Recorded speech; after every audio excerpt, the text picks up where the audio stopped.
buyer, the real estate agent. Test So 1, 2, everybody's on the test. same page about Testing. It's really the easiest way because. Okay. Okay.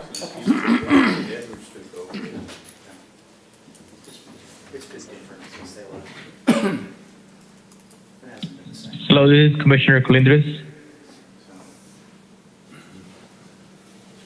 Hi, Commissioner, we can hear you. It looks like Nate Smith is having some issues connecting. Gonna give me just a minute so I can get Nate connected. Okay.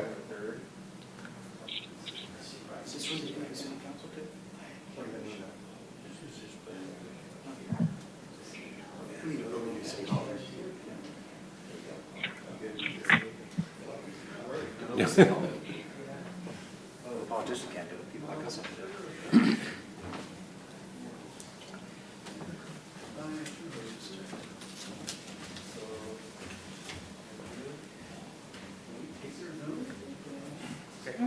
He just sent me a thing.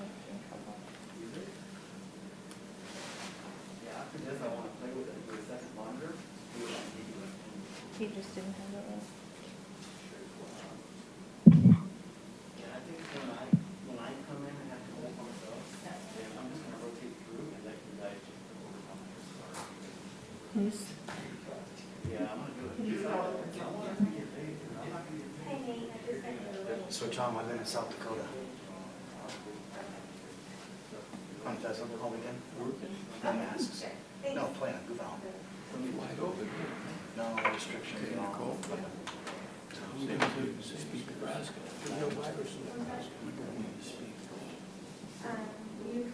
The Pheasant don't wear masks either. We'll just go in order. I didn't have them all fill out papers. So when we do the public comment period.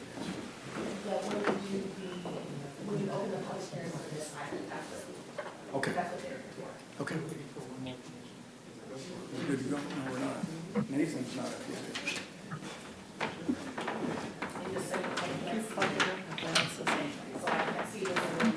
Well, I can see this board, and I can see two consultants of Carol.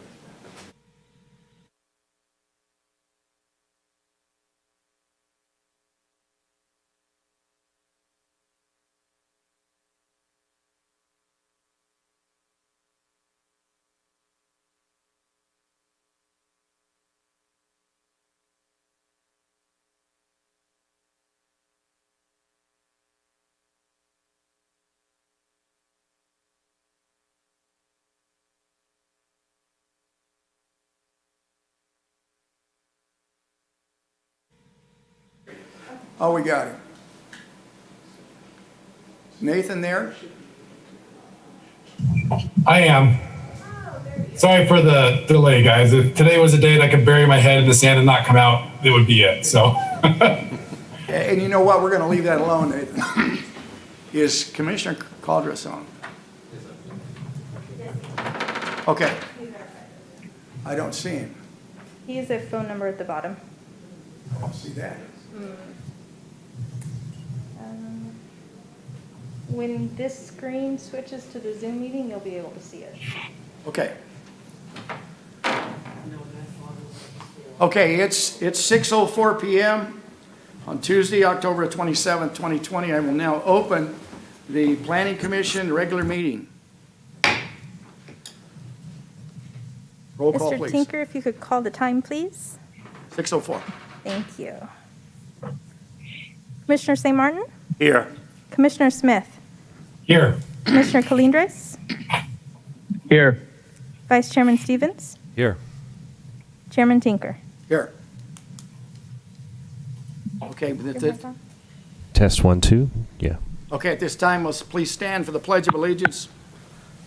And Paul's going to handle the Pledge of Allegiance. Ready, begin. I pledge allegiance to the flag of the United States of The America, United States of to the America, republic for which it stands, one nation, under God, under indivisible, God, with liberty and justice for all. Thank you,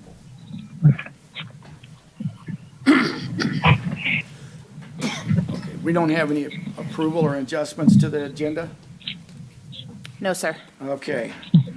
Do we have any conflict of interest disclosures? And Nathan, I'm looking at you. Nope, all good. Okay. Okay.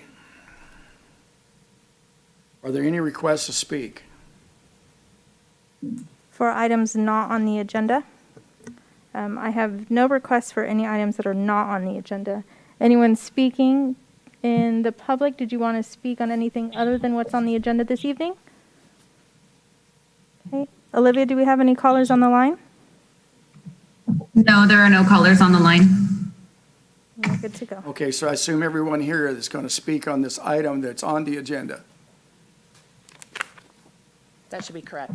Okay. So at this point in time, I'm going to turn to the staff for the staff report on the City of Beaumont's general plan update, zoning code amendments, and draft environmental impact report. And it's to the staff. Thank you, Chairman Tinker. Good evening, commissioners and staff, consultants, and members of the public who have joined us this evening. Tonight before you is the first step of several steps in getting the City of Beaumont's general plan update, zoning code amendments, and environmental impact report approved.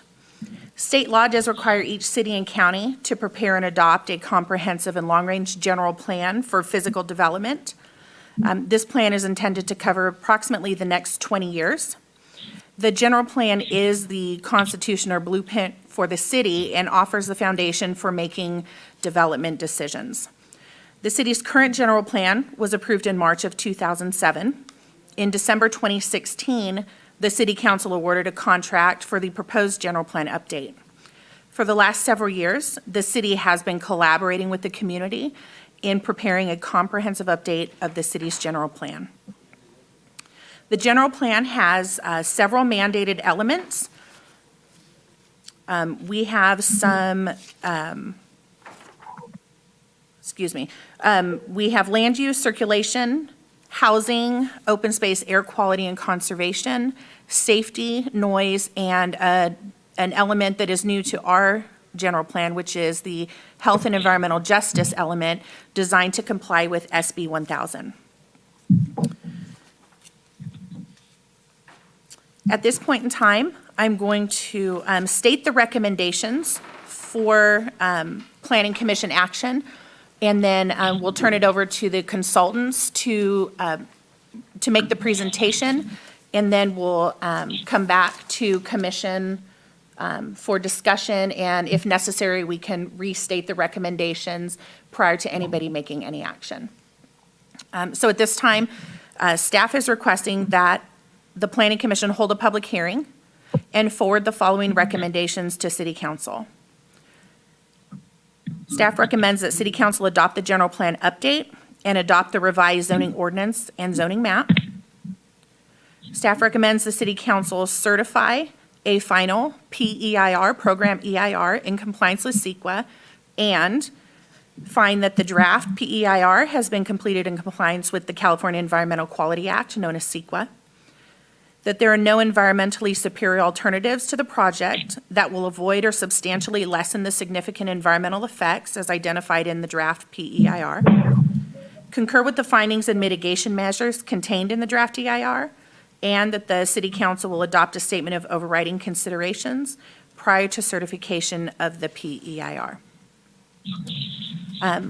We have with us this evening virtually the General Plan Update Project team. So at this time, I will turn it over to Simran, who will be making the presentation this evening, along with several other folks at different points in the presentation. We'll be having the opportunity to stop at different places throughout the presentation for the commission to ask any questions. And then at the end, we'll come back to commission one last time to ask any final questions prior to opening the public hearing. We'll have Chairman Tinker open the public hearing, and we'll take comment from the public both in person and over the phone. At the time that all public comment is wrapped up, we'll close the public hearing, and then we'll bring it back to commission again for further discussion if necessary, and then to talk about the recommendations. Okay, before the consultant starts, we're going to have to do like we've done in the past, is when they take a break and I ask you for comments, I will call on each one of you, not in any specific order, so that we're not all talking at the same time. So everybody will get their ability to comment. It's just that, I can't see everybody, and I want to make sure that all the commissioners have the opportunity for comment, Perfect. okay? It's like we've done in the past, so please continue. Thank you, Chairman. Simran, at your, when you're ready. Thank you, Christina. Good evening, Chair Tinker and members of the Planning Commission. I'm Simran Malhotra, Principal with Ramey and Associates. We've been leading a multidisciplinary team for the preparation of a general plan update, zoning ordinance and map, and accompanying program EIR for the last several years. Today we have from our team, myself and Monica Guerra, who's a senior planner with Ramey. From Parent Peers, Jason Pack, who's the principal. They were in charge of the transportation and mobility parts of the plan. Lisa Weiss Consultants, who prepared the economic development element as well as the zoning code update. And from Web Consultant, we have Stephanie Standerfer, who is the vice president, and Cheryl Degano, principal environmental analyst. They prepared the EIR. On our team, we also have Rincon Consultants. They're not here today, but they prepared the noise section as well as the open space and conservation sections of the plan. The presentation today here is a brief overview of the overall process, summary of the community engagement, and an overview of the general plan, the zoning code, and the EIR. We will also go over some of the comments we have received from the public during the public review period and staff responses to those comments. Starting with the project overview, which is, as Christina mentioned, that the city's last general plan was prepared in 2007. Since that time, there have been numerous state laws that affect general plans, and these have been addressed in the general plan. As we go through our presentation today, we'll each mention what these state laws have been. So as Christina also stated, all cities are required to prepare a long-range general plan. General plans establish the roadmap for the future of a city, and it's a policy document that forms the foundation of all city ordinances and guidelines, and is the basis on which land use decisions are made by city staff and decision makers in the city. We started this process in the spring of 2017 with existing conditions and visioning. This was followed by a preparation of alternatives, selection of a land use plan, and details, goals, and policies to implement that plan. The team then prepared technical studies that were needed, and the draft plan was reviewed by city staff, and the EIR was prepared. We are here today for your consideration of the draft general plan, zoning code, and EIR, and for you to recommend its approval and adoption and certification to the City Council. Through this entire process, we had extensive engagement, starting with stakeholder interviews. Our initial in-person workshops had minimal attendance, hence we pivoted to online engagement. 4 surveys were conducted over the following 18 months or so, but we also continued with strategic in-person engagements with pop-up events, focus groups, meeting with the task force and the Economic Development Commission, as well as updates to the Planning Commission and City Council. The draft general plan and EIR was released in early September, and it has been available for public review.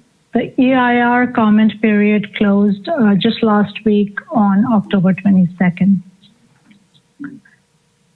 A little bit more detail on the engagement.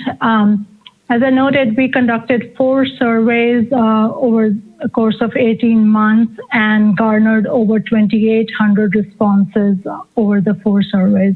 This was significant input that we received compared to the in-person meetings where we were getting much smaller numbers.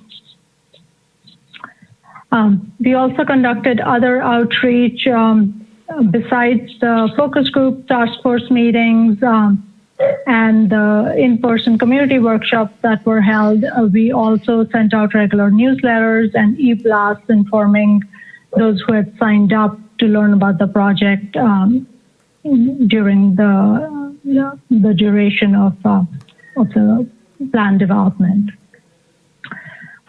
With the community's input, a vision statement was prepared, and this provided a framework to guide future decision making. I'll read this out now. Beaumont, where we value our small town feel, our community heritage, and our natural setting. We are committed to encouraging economically sustainable, balanced growth that respects our long history while meeting infrastructure needs and protecting our environment. Beaumont's community pride in rural mountain setting sets Beaumont apart as a vibrant and healthy community with local access to retail, services, jobs, and recreation.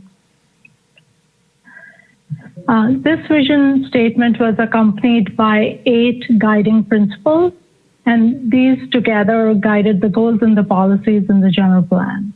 And these include a transparent and honest government, responsible and measured growth, living within our financial and resource means, close ties with our neighbors, maintaining a small town atmosphere, and maintaining the quality of life provided by efficient infrastructure and multimodal transportation, health and safety, and the beautiful environment of the Pass area. The document itself is organized in and addresses the 8 required topics, as well as 3 optional topics that are required by state law. The 3 optional topics include community design, economic development, and implementation. There's also a separate chapter on downtown. The housing element, I should note, which is one of the 8 required topics, is not a part of this general plan update. The housing element will be prepared separately by another consultant firm. The next cycle is to be adopted by next October 2021.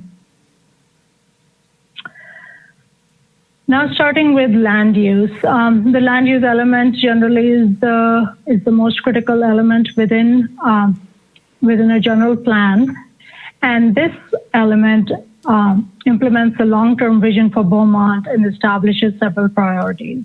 These were developed with input from the community as well as from city staff, planning commission, and city council along the way.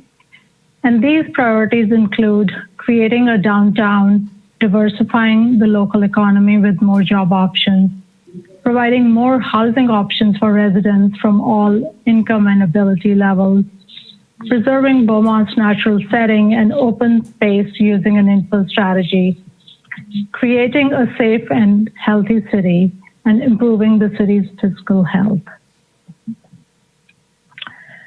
The land use map is shown on the right of the screen. As you know, most undeveloped land within the city is either already developed or is entitled for development.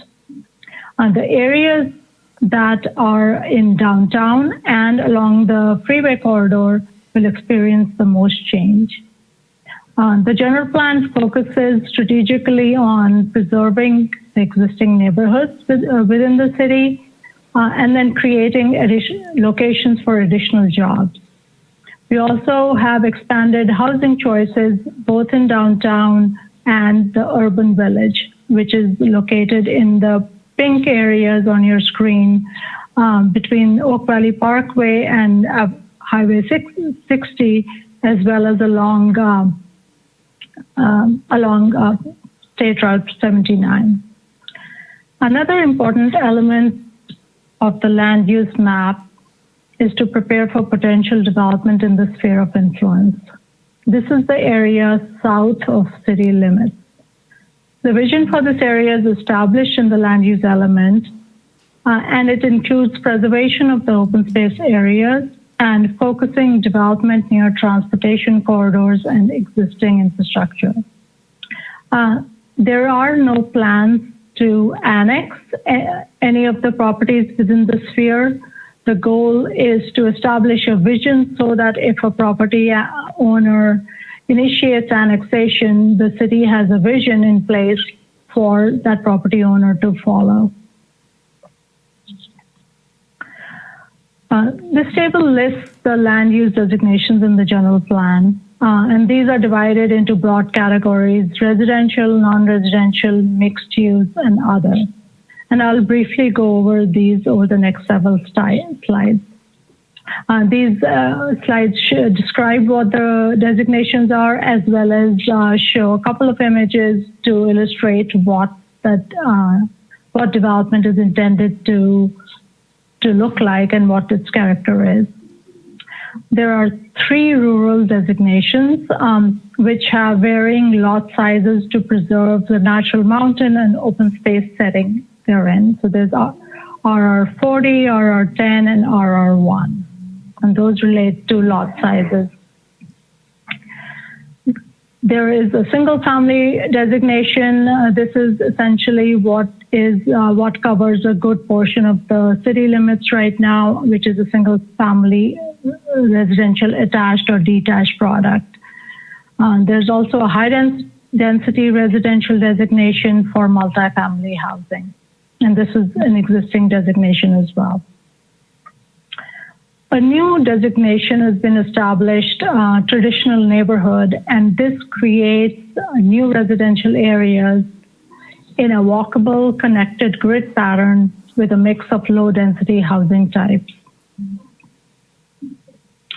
In terms of commercial uses, there are 2 commercial designations: a neighborhood scale neighborhood commercial designation and a general commercial designation, which includes big box retail and large format retailers and commercial shopping centers. This is where you would see the Home Depot and the Walmart along First Street. The employment district is a new designation which is intended to provide job-intensive uses and includes office, light industrial, research and development, etc. The industrial designation is an existing designation and includes a range of industrial uses, including standalone, general industrial, light industrial, as well as business parks. There are 2 new mixed-use designations in the city. One is for downtown, DMX, and a second designation is for the urban village area I had noted on the map previously. The urban village designation is intended to allow for a variety of land uses, including regional serving commercial, higher density residential development, as well as educational uses. The downtown mixed-use designation I'll describe more later on in the presentation when we detail the recommendations for downtown. Another new designation is an overlay designation. It's the transit-oriented district overlay, and this is intended to provide residential and supportive employment and commercial uses near the future Metrolink transit station. The location for this transit station is, or the potential location, I should say, is along Pennsylvania Avenue and First Street. So if and when Metrolink service comes to Beaumont, the city is already has this designation in place that would allow for residential development to occur in addition to the commercial uses that are already there. And finally, the last 2 designations are existing designations to to cover public facilities as well as open space. The open space designations include both passive and active parks, trails, golf courses, etc. And the public facilities include civic uses, public schools, the civic center, city yard, as well as libraries. And with that, I'll pause for any questions that the commissioners, you all might have. Okay, Commissioner Seymour. And I can switch back to any slide if Commissioner needed. Smith? I'm sorry, Stevens, I'm sorry. Hey, I can make mistakes. None at this time. Commissioner Smith? Nathan? Hello. I mean, this might come up in the future, but as far as like, you know, if we're looking at total number of housing units or land use, I think there was a table that was in there. You know, are we going to have an opportunity to take a look and see what those cumulative changes are with this general plan compared to the old one? I saw that. Go ahead. We don't have I can pull up that table that was in the general plan and we can look through that, yes. Would you like to do that now or? We know it's there. I know what it is. If there's questions from the public, you know, I think it might be handy to be able to jump to it if we need to. I just wasn't sure part of this presentation. That was my only question on this portion. Okay, Nathan, you done? Right. Nathan, are you done? Yep. Okay, Commissioner Collins-Dress? No questions at this time. Okay, I only have one. I noticed when, and maybe I didn't see it, is we talked about the change in residential single family. Where are we going to put the granny flats at now that state law says you can build that second house? That's right. State laws states that you can build an accessory dwelling unit with a single family home, and actually they even permit ADUs in a multifamily use as well. The city has a separate ADU ordinance which permits accessory dwelling units.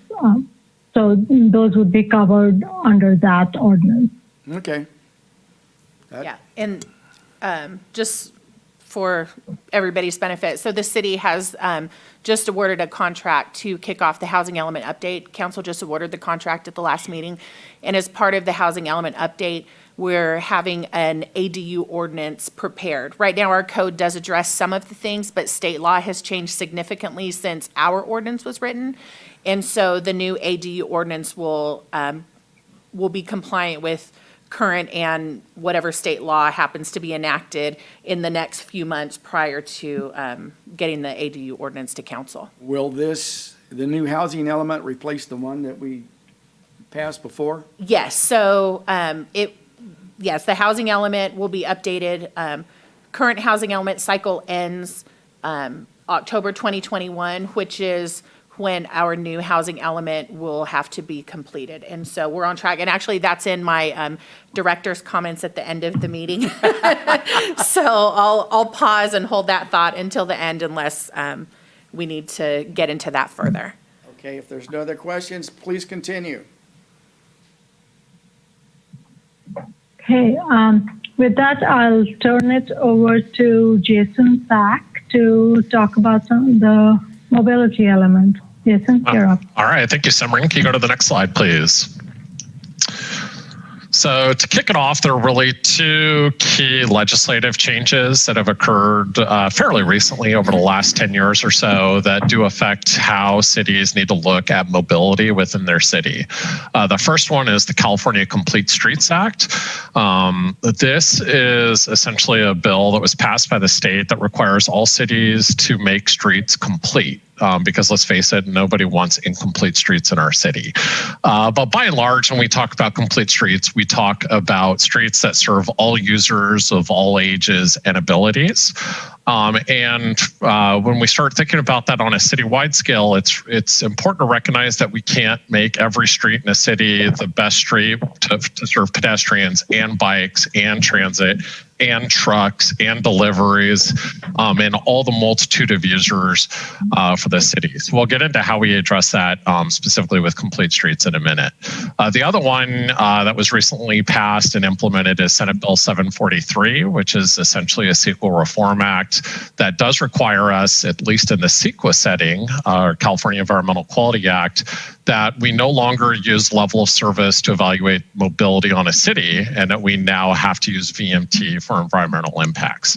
This is really important in two key reasons, or two key elements. The first one is if freedom to maneuver in an automobile is important to a city and it's still a value that the city holds, then it's important that we include policies that identify that in the general plan to make sure cities, as they develop, can exact from development and require that our roadways are still maintained to handle the increase in demands on the system.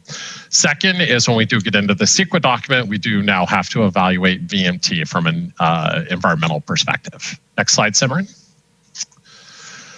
So as it relates to Complete Streets, I talked just a minute ago about how it's difficult to make every street in the city accommodate all users to the best of their ability. So for City of Beaumont, we really focused on what we called a layered networks approach. So this is a recommended practice through the Institute of Transportation Engineers, a national organization, to really start looking and identifying priority modes on roadways. That doesn't mean that if you have a road that's a bike priority that you cannot have autos or trucks on it.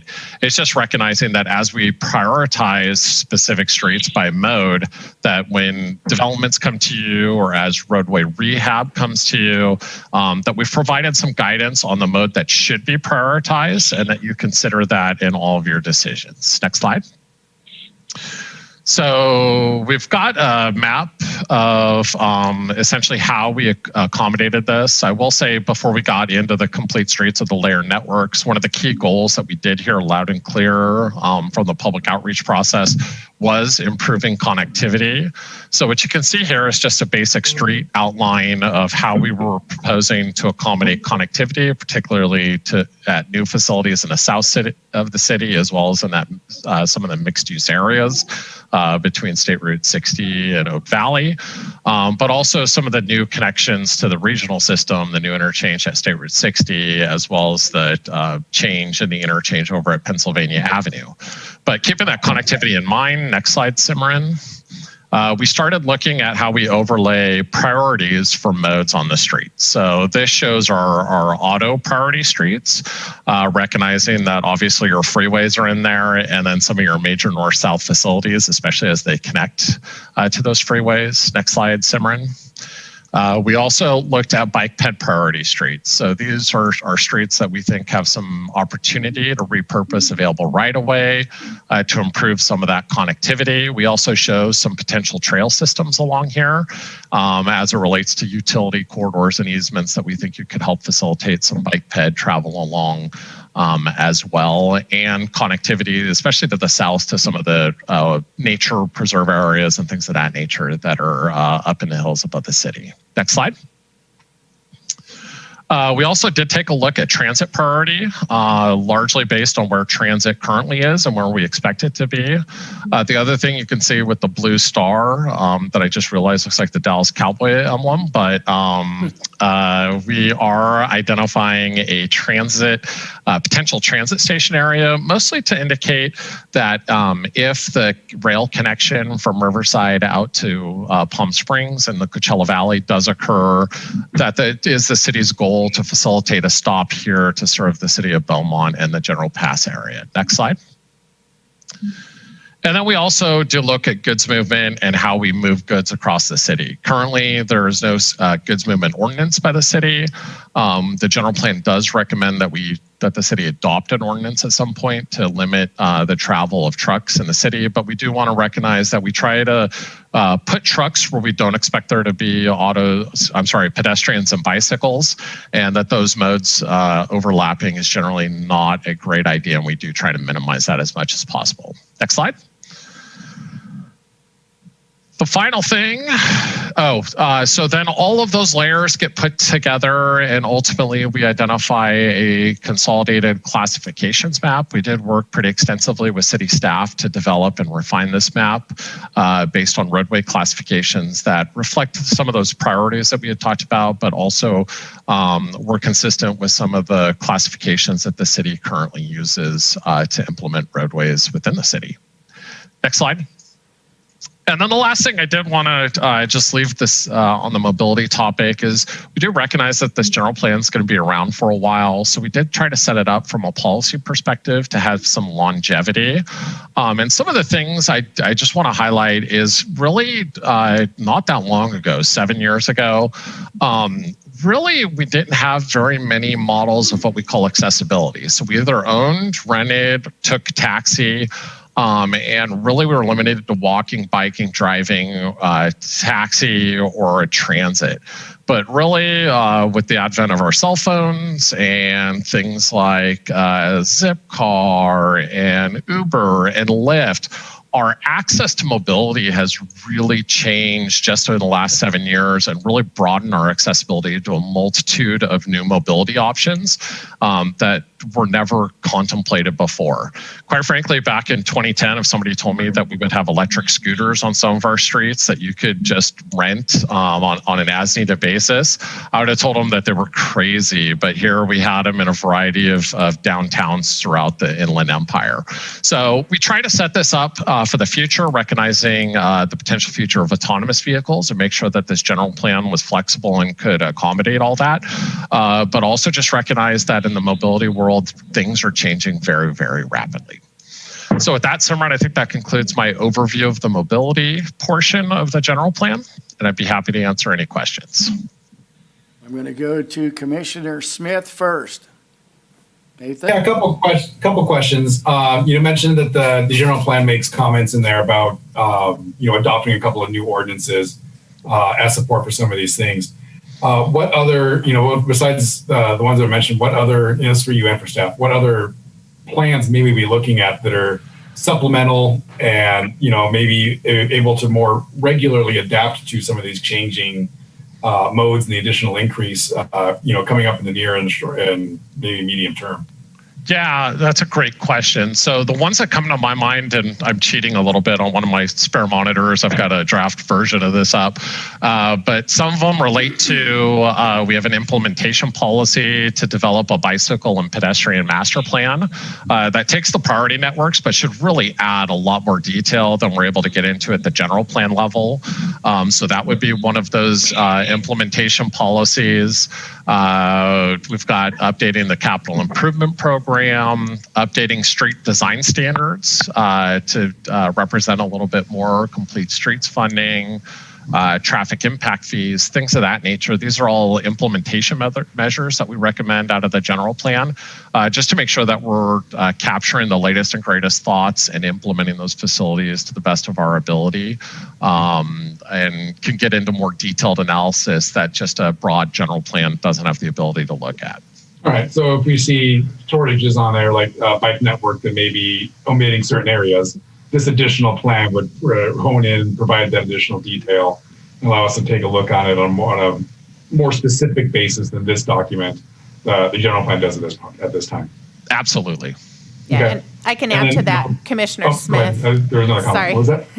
I was going to just add to that. One of the things that planning will be looking at doing next year after the general plan is adopted is working on an active transportation plan. So that will then address, bicycles, walking, hiking trails, some of the things that that you see proposed or identified on the maps in the general plan, and then we'll pull them into a more comprehensive document that we can use for implementing, and then for putting the infrastructure in.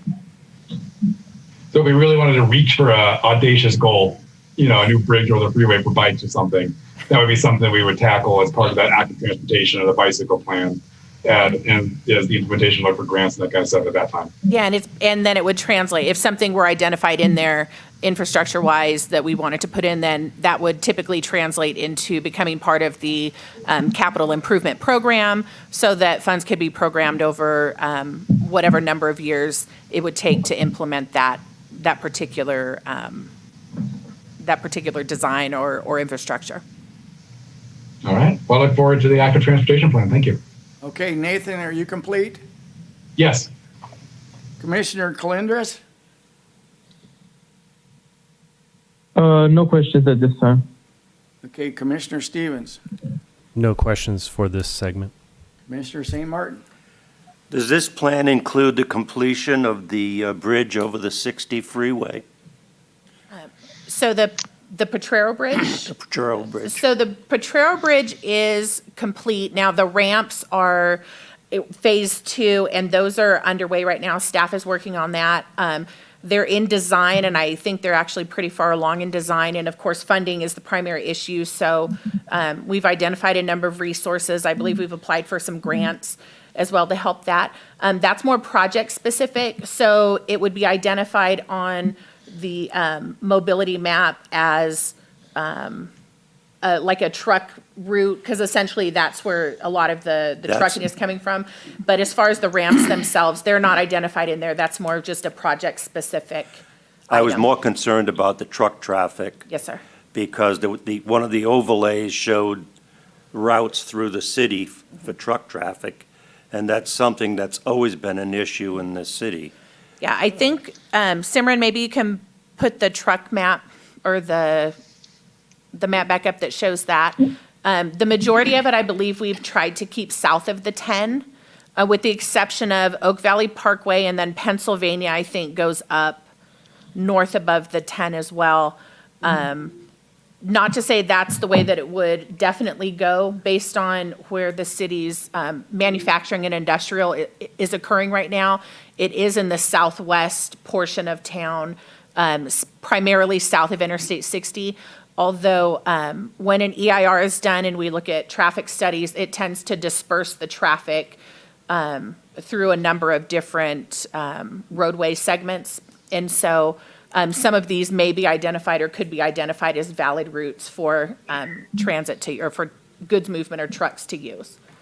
Yeah, just to add on to that, we do have a policy in the general plan that does suggest that the city should look at adopting an ordinance for regulating truck traffic and truck routes in the city.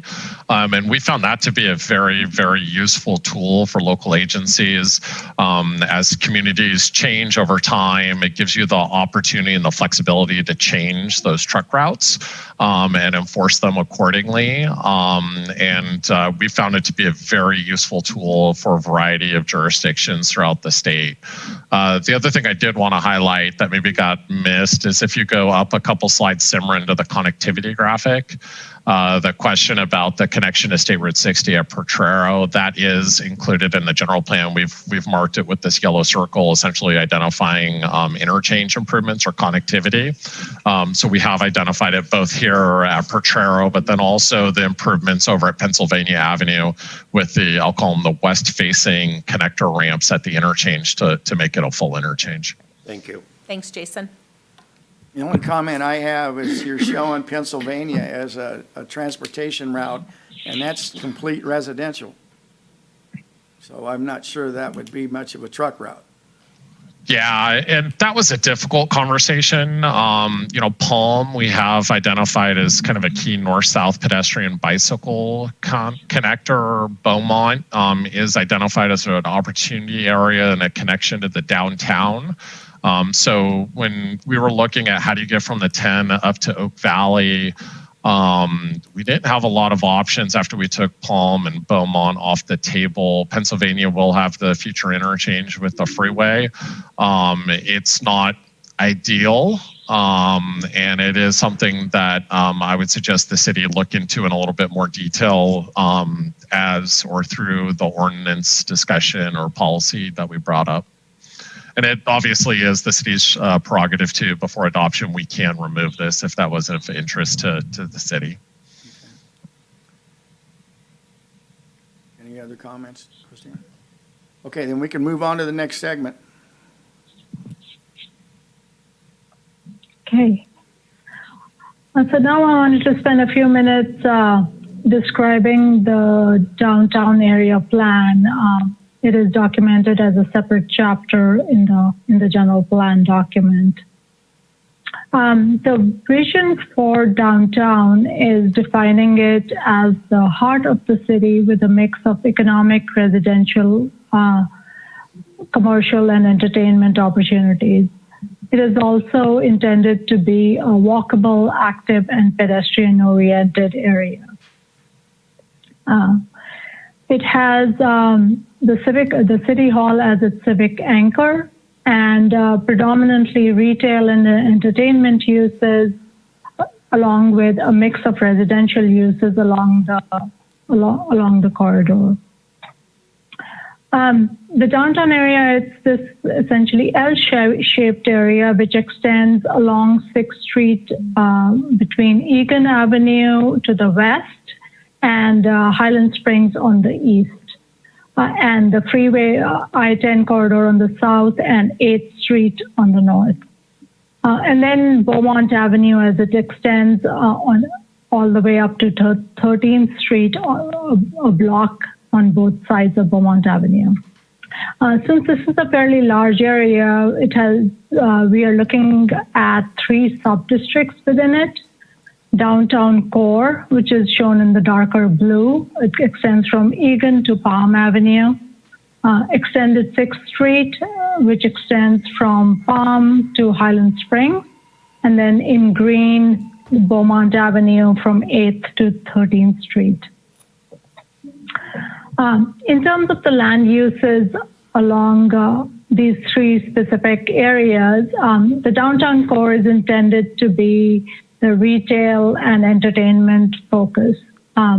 Along Beaumont Avenue within this district, within the downtown core, and 6th Street, active pedestrian-oriented uses are required on the ground floor so that an active, continuous experience for pedestrians is maintained. Moving away from 6th Street, we have existing residential neighborhoods or additional mixed use uses that are proposed. As we move to the east to the extended 6th Street district, this area has larger parcels and deeper parcels, so we anticipate seeing mixed-use buildings that could be larger in nature with slightly higher densities as proposed. Along 6th Street, you would expect to see commercial uses with residential above. You could also have horizontal mixed use, which is where you have retail or commercial uses in the front and residential uses in the back. As you transition northwards, we have standalone medium density multifamily uses, which then transition to the single family neighborhoods as you move north of 8th Street. Along Highland Springs, we have a local commercial designation, which essentially is a neighborhood commercial designation, but also includes medical office uses, which leverage the location of the hospital across Highland Springs. For Beaumont Avenue, we have lower intensity, mix of uses, small-scale retail, office, and some residential along that corridor as it abuts with single-family residential on either side, on Magnolia and Euclid. Besides the land use recommendations for downtown, the downtown area plan also includes very specific recommendations for the public realm. Since the vision for this area is to create space for the city's residents and for a civic space, we have recommendations for creating a special place in the section of 6th Street between Beaumont Avenue and Palm Avenue. In this section, we have proposed area for median parking and this area can be used for events. You could have farmers markets on weekends. You could have outdoor dining at times, and you could have various different kinds of events or public gatherings that could occur in that space. When those events are not occurring, then that area is used for diagonal parking. For this section, the vehicle lanes are reduced to one in each direction. And as you move further to the east towards Pennsylvania, 4-lane traffic is restored. An example of this is in the city of Lancaster on Lancaster Boulevard, and the image on the screen illustrates how it has been implemented there, and it has been very successful. As 6th Street continues towards Highland Springs and 4-lane traffic is restored further east of Pennsylvania, we maintain the 4 lanes, 2 in each direction, along with an expanded median. A smaller median exists today, but there's room to expand it. On the other side, moving west, the 2-lane configuration continues till we get to Egan. So from Beale to California and then California to Beaumont Avenue, we have a 1 lane in each direction configuration. Along Beaumont Avenue, we have ample sidewalks. These are almost 20 feet, 17 to 20 feet wide. And these allow for, these have ample room for pedestrian amenities, streetscapes, opportunities for outdoor dining. Traffic goes from 4 lanes to 2 lanes north of 8th Street as it moves towards Oak Valley Parkway. And then we have bicycle lanes through the length of Beaumont Avenue, as it's one of the priority streets for bicycle traffic. And where there's room, there's on-street parking that's accommodated. And with that, I'll pause for questions about downtown. Okay. And I'll have Jason help me with any questions about the traffic movement and street sections as they come up. Commissioner St. Martin, No questions. Commissioner Stevens, No questions. Commissioner Collins, No questions. and I'm almost afraid to call on you, Nathan, but it's your turn. I like this plan. I like the vision for it. I think that, you know, it's an interesting way to kind of reuse some of the existing housing stock on Beaumont Avenue, convert that to commercial uses. You know, you see that in a lot, you see that in a lot of towns throughout Southern California. Locally Redlands, you know, there's a lot of that on Brookside. I like the idea of the active walk area. You know, I know you mentioned Lancaster. They have that same kind of idea of the center parking up in Pismo Beach. I went to school up that direction, and, you know, they would use that for, again, you know, kind of community fare, where they're able to still have, you know, minor traffic come through, and it works out really nicely. It's a little bit jarring, I think, to get used to at first, but once you kind of get into it, it really becomes a really nice community space. So I think that's good. I like that we are kind of reducing some of the emphasis on traffic on 6th Street to the west as we, you know, and kind of try to prioritize and shift some of the, you know, major neighborhood traffic coming off the freeways over to, Pennsylvania when that gets completed, and so on and so forth. I do have, it's a question, I guess, more for staff, and maybe for Jason at this point, but has there been any look at what can be implemented now with just striping changes versus actual infrastructure changes? Or that's something that would still need to be evaluated after this is adopted? That was a question for staff. Okay, I wasn't sure if Jason was going to try and jump in first. I will tell you, staff has had conversations with the city manager's office about implementing some of these ideas with starting with striping. We've also had some discussions about a possible demonstration project, which I know SCAG oftentimes sponsors cities apply for. So I do think there are some things that we could do. I think once the plan is adopted, we could take a look, probably in conjunction with Public Works, and determine what would be the best first step to start with, to start getting, residents and businesses used to what the potential new downtown traffic flows could be.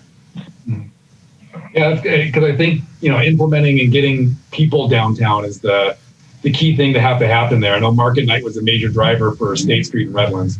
The same, there was a lot of revitalization that happened there with just bringing people downtown and just a general awareness to it. So, as we're looking to implement that vision, creating that space early, I think would be just overall for the benefit. So, Agreed. Like I said, I like this plan. I'm excited about the vision on it, and looking forward to seeing it kind of get implemented and built upon. Yeah, Nate, just to further answer your question, we did try and keep all of the street cross sections, particularly in the downtown core area, within the existing right-of-way, if not within the curb to curb. So our goal was always to try and make it as easy to implement as possible for the city. Wonderful. Okay, you done, Nathan? That's it for me. Okay, we can go to the next section. Now I'll ask Monica Guerra from Ramey and Associates to go over some of the other elements that are in the general plan. Monica? Thank you, Simran. Confirming you can all hear me? Yes. Thank you. So I'll be providing a brief overview of a couple of different chapters, beginning with health and EJ, followed by community facilities and infrastructure, conservation, open space, safety, and noise chapters. So to start with health and EJ, this chapter is really a response to the SB 1000 mandate, otherwise known as Planning for Healthy Communities Act. Beginning in 2018, this state law mandates that cities address environmental justice issues in low-income communities as part of general plan updates. What we heard from community members is that issues like air quality and asthma, groundwater pollution are of big concern in the city. And so what we tried to do was integrate strategies that promoted healthy communities, including discouraging development near sensitive uses like hospitals, schools, and houses, and also thinking about broader strategies that promote health. So including an inventory of health resources, joint use of school facilities, and promoting a Vision Zero policy to reduce vehicle-related fatalities. Next. The community facilities and infrastructure chapter. Next, Simon. Responds to key community concerns that infrastructure needs to keep up with the pace of development. And again, this is something that we heard from the community over and over again across various surveys. To address this, there's a couple of strategies that we integrated into this chapter. For instance, promoting a broader vision of sustainable water use, building designs, and quality community facilities, working with various agencies, including the Water District and the Cherry Valley Parks District, and ensuring developers are paying their fair share for parks, water, and other infrastructure. And that all of that is assessed alongside proposed development. And finally, promoting innovative sustainability measures, including fair water capture and reuse, green building standards, and debris recycling. So this just gives you a little bit of a sampling of the types of strategies that we're trying to use to promote some of those, to address some of those community concerns. Next. Conservation open space. Next. So this chapter really focused on the protection of things we heard from the community that they really valued about living in a place like Beaumont. So thinking about open space, protection of view sheds, biological resources, and natural habitat. Some of the examples of types of strategies include ensuring that quality open space exists and is promoted for residents, and also thinking about simple things like making sure that there's shade in public places, making sure that we can promote a comprehensive bikeway and trail system moving forward in the city. There's also an opportunity here to think a little bit about the connections to the broader regional economy. For instance, working with local and regional agencies to promote programs that advance green jobs and renewable energy. Next. Okay, so safety. Next. This is a place where, again, it's a subject that is at top of mind for a lot of residents, and we heard about it time and time again. And not just thinking about the police, but also thinking about responses to extreme climate events, the need for newer building codes, and preparing for emergencies. Some of the strategies that we proposed included developing enhanced emergency response services, adapting to climate-related events, thinking about ways to address police department staffing, and ensuring that the city pays special attention to vulnerable populations. Next. Okay. Noise. Next. Two key focus here. One is ensuring that new developments integrate mitigation measures that minimize the impacts of noise, not only at the point of construction, but also thinking about the specific use. So if specific uses are generating traffic, parking issues, and other noises, making sure that the city is paying attention to that. And two, protecting sensitive land uses. So again, thinking about homes, schools, hospitals, and recreational areas. And I'll be passing it on to Jennifer Murillo, who will be covering economic development and change. Oh, sorry, questions. No, continue. Thank you. I'll be passing on to Jen Murillo, who will be covering economic development and changes to the zoning ordinance. Great. Thank you, Monica. Thank you, Simran. Next slide, please. The economic development and fiscal element focuses on Beaumont's overall fiscal and economic prosperity. This graphic is intended to represent how economic development is really fundamentally tied to all these other general plan elements you've heard about tonight. Understanding that while market forces beyond the city's control really drive certain outcomes, having a strong policy framework can really help the city be more resilient during those economic cycles. So this element includes goals, policies, and programs that relate to business growth and support, workforce development, visitation and tourism, and economic and fiscal sustainability. A few of the priority programs listed here include streamlining permit review. So looking at one-stop shop permitting to help streamline review processes that can help your existing businesses and attract new businesses. Also looking at an online site inventory. So looking at those opportunity and shovel-ready sites and providing site selection assistance to potential new businesses or local businesses that are looking to relocate. And also executing a retail recruitment strategy. That would be one that targets key sectors where you're experiencing sales tax leakage. So that could be some of those like dining, entertainment, and specialty retail, which once we pass through our COVID era, we want to be prepared and ready for, and helping those be as resilient as possible during this time.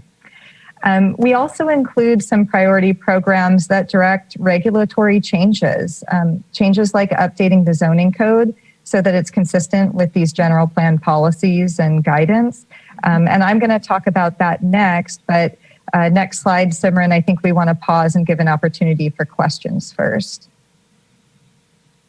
Commissioner St. Martin? No question. Commissioner Stevens? Just one, and maybe it's for staff here. I was under the impression we already had like a one-stop shop sort of atmosphere here at City Hall. But So we do, in the sense that you can come, well, prior to COVID, you could come in and get everybody at one counter. But we have a lot more I think we could do to help streamline the process, honestly speaking. So as Jen mentioned, part of that has to do with the way the code is written and the procedures that are outlined in the code for development review of all types. The state has somewhat made some changes to streamlining for residential development because that's been the focus of the state. But I think for commercial and businesses, especially in the downtown, or businesses that are going into existing buildings already, I think there is some more streamlining that staff can do, and the general plan policies that in the policies in the general plan will give us the guidelines and the framework to then go through some of the processes that we have outlined in the municipal code now for project approval and see what we can do to work those to better reflect the policies that commission and council would like to see. I just had more of a, I guess it's more of a micro, on the micro level with the health and environment section, rather than the more of the macro. But I've just heard, sometimes another government facility coming in doesn't bring in tax dollars, but it brings in more services like mental health to address homelessness, mental health, and then the partnership with RUHS. I know we were supposed to have some sort of a mobile, even COVID testing, in the past area. I'm not sure if that happened, but it did. Yeah. Great. And so those sorts of things I just really would like to see. But again, that's more of like maybe the micro level because it is mentioned in the general plan there to address those. Okay. I'll make a note of it, and we can revisit maybe after this process is done. Okay. Commissioner Colindres? No questions. Commissioner Smith?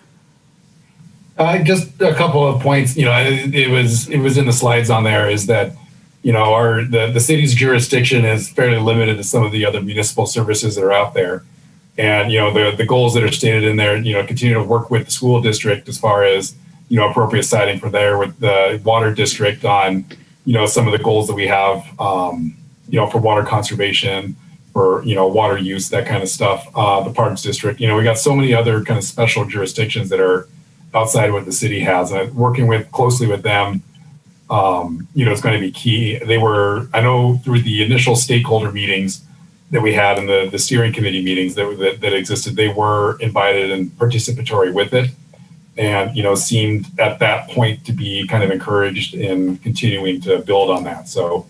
I think that highlighting that and then, continuing to focus that as a goal for the community to continue to build relationships with those other agencies seamlessly is a key thing. The one-stop permitting, I saw that mentioned on there. I know some other larger jurisdictions have kind of opened up a one-stop permit shop, but, as Christina was just saying, it kind of feels like it's more like what we have already, where it's one location you have to go to, but not necessarily streamlining through the code. So I was excited, Christina, to kind of hear you say that that's what we're looking at doing, is trying to find ways to, make the process understandable, not only for developers who are looking in, but even somebody who wants to put a pool in or a patio cover. To kind of make that process easy for residents looking to improve their own property. So I appreciate that. Those are my only comments. Okay, the only comment I got under safety is one of the sections or statements you said was to coordinate to provide for funding for the police department. Well, I don't see anything in there for the fire department or EMS, emergency medical. So I don't think you're complete there. So we reference police because that's the city's own police department. Fire department, because it's contracted, does operate a little bit differently. From a funding standpoint, yes, that would be up to council's determination to allocate however much they want for the fire service and EMS. From a policy standpoint, obviously, we will ensure public safety across the board, including fire and PD. Okay. Continue. Okay, Jennifer, you're back on. Thank you. So as I mentioned, there are general plan actions that recommend amendments to the zoning ordinance. And just to step back, one of the key tools to implement this general plan that moving towards adoption is zoning. So the zoning ordinance establishes the zoning districts that govern land use and sets the development standards and permitters, whereas the map shows the boundaries of those districts. And this is that updated zoning map here on the slide. Next, please.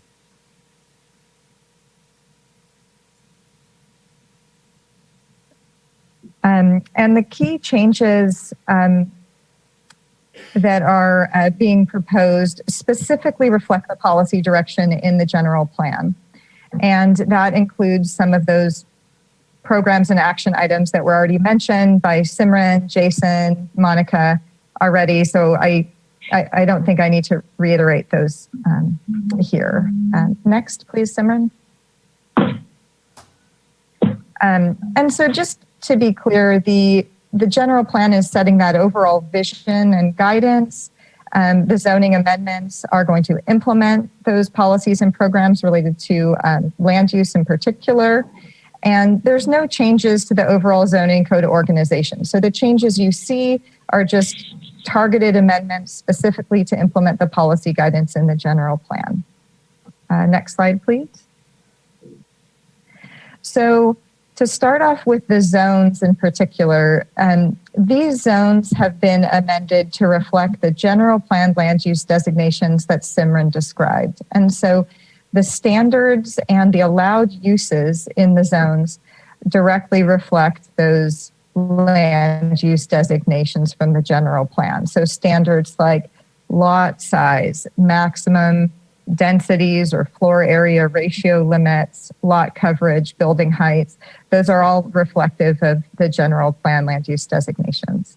Now, the zones have also included new standards, at least certain zones include new standards, particularly for pedestrian connectivity, for building placement and modulation, as well as transparency for commercial or retail environments, looking to improve that urban form and environment that encourages walking, is more attractive and appealing to users, residents, and visitors.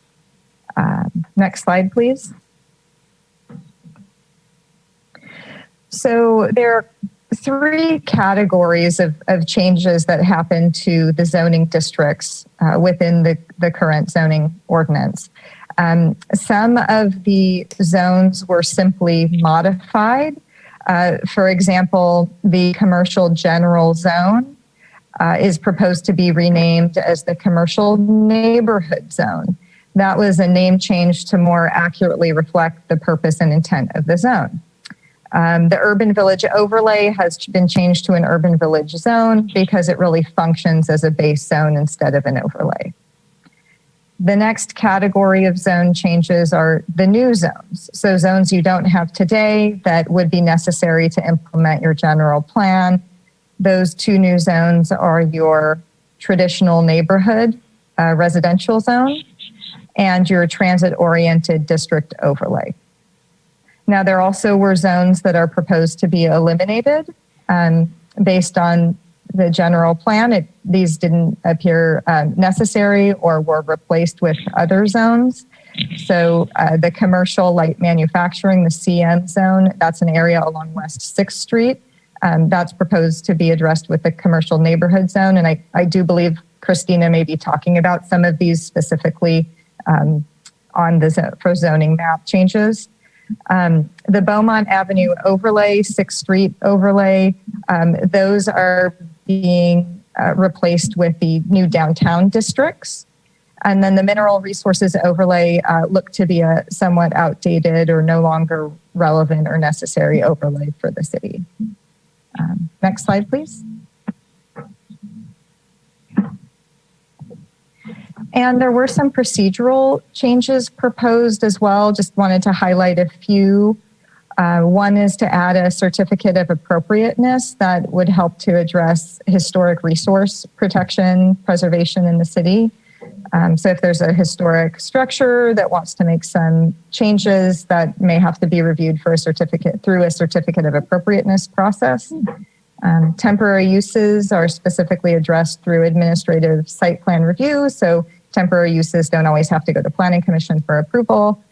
They still may and warranted if the director directs that, but it wouldn't be necessary for all temporary uses. And then also expanding the minor modifications section. So providing some inherent flexibility that city staff can issue for certain standards like improving efficiency or function of solar energy systems and other standards like parking and open space. So providing some flexibility there.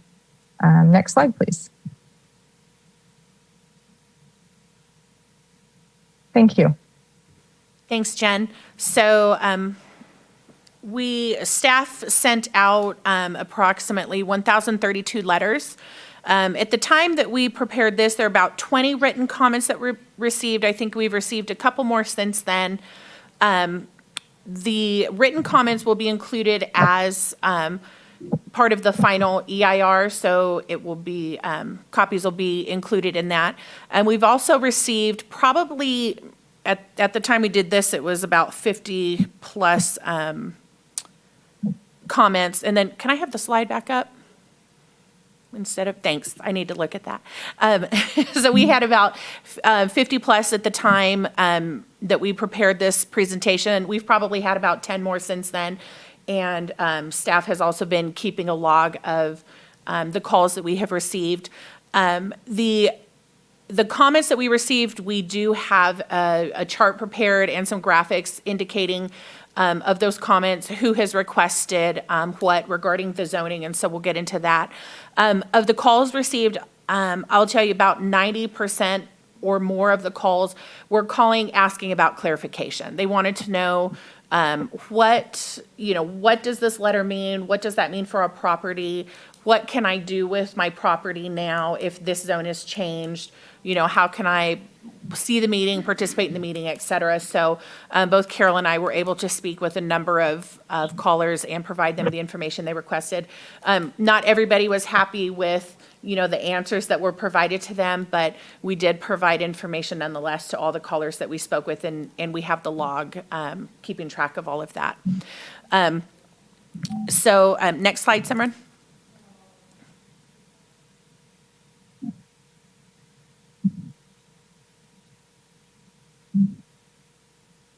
You're muted. Sorry, I was muted.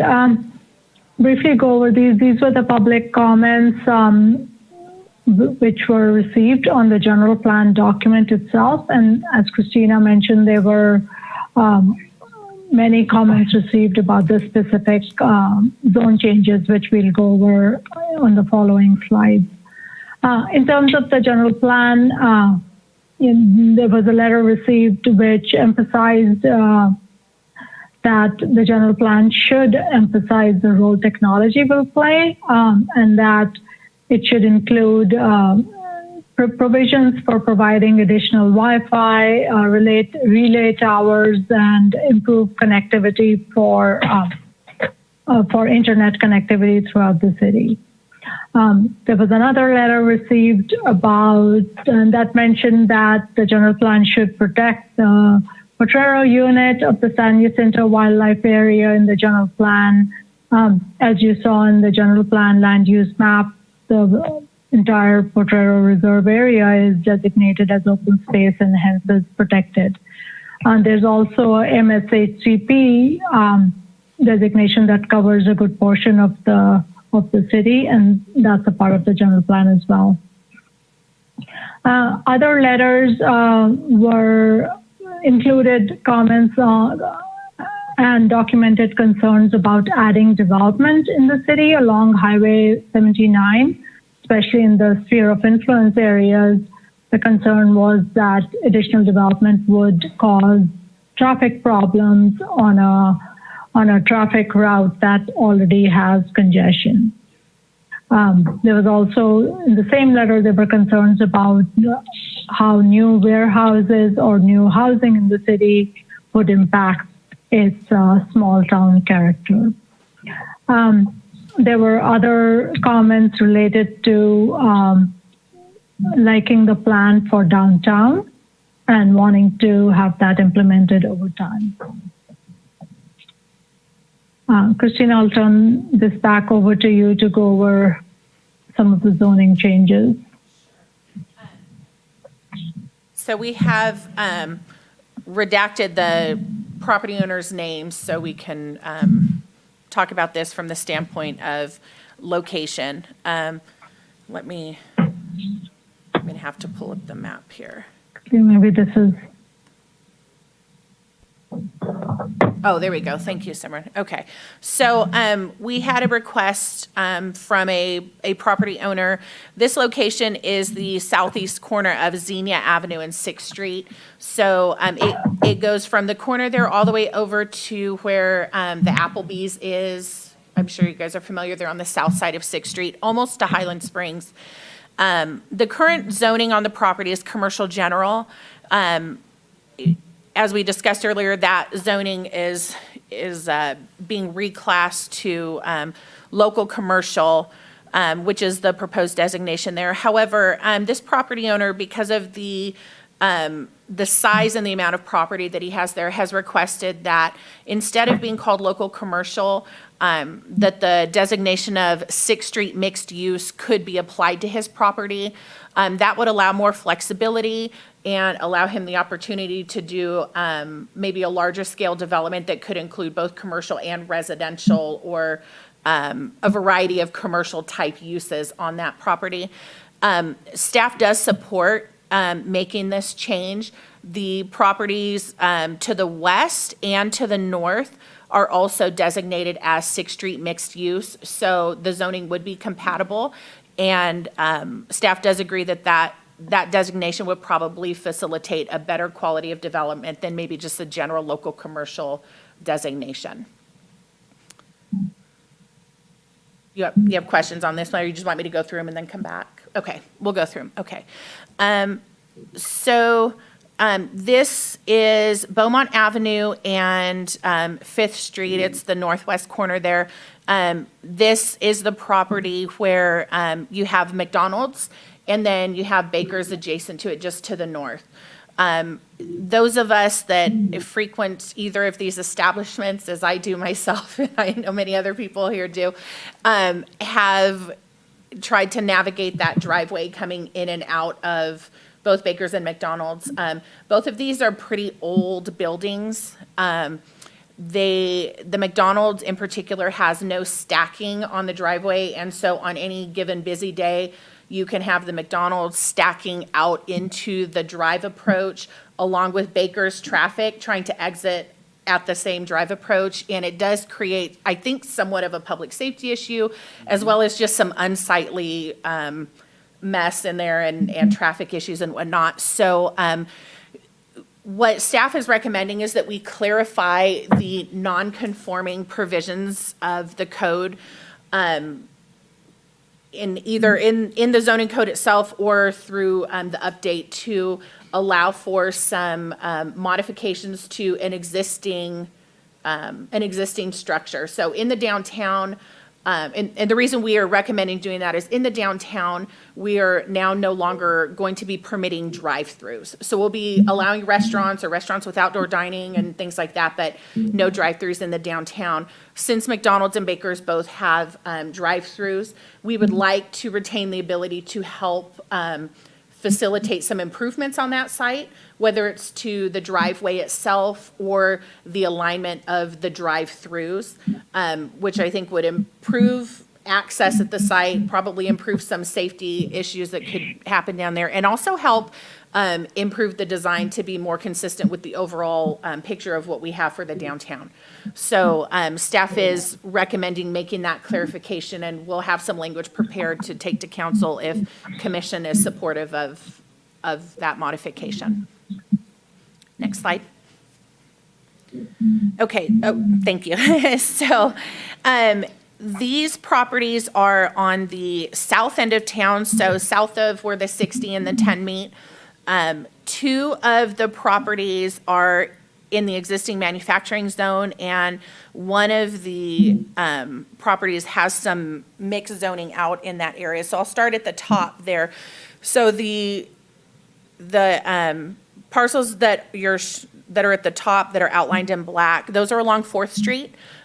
There are existing in manufacturing zone, and there are existing businesses out there that are permitted in the manufacturing zone.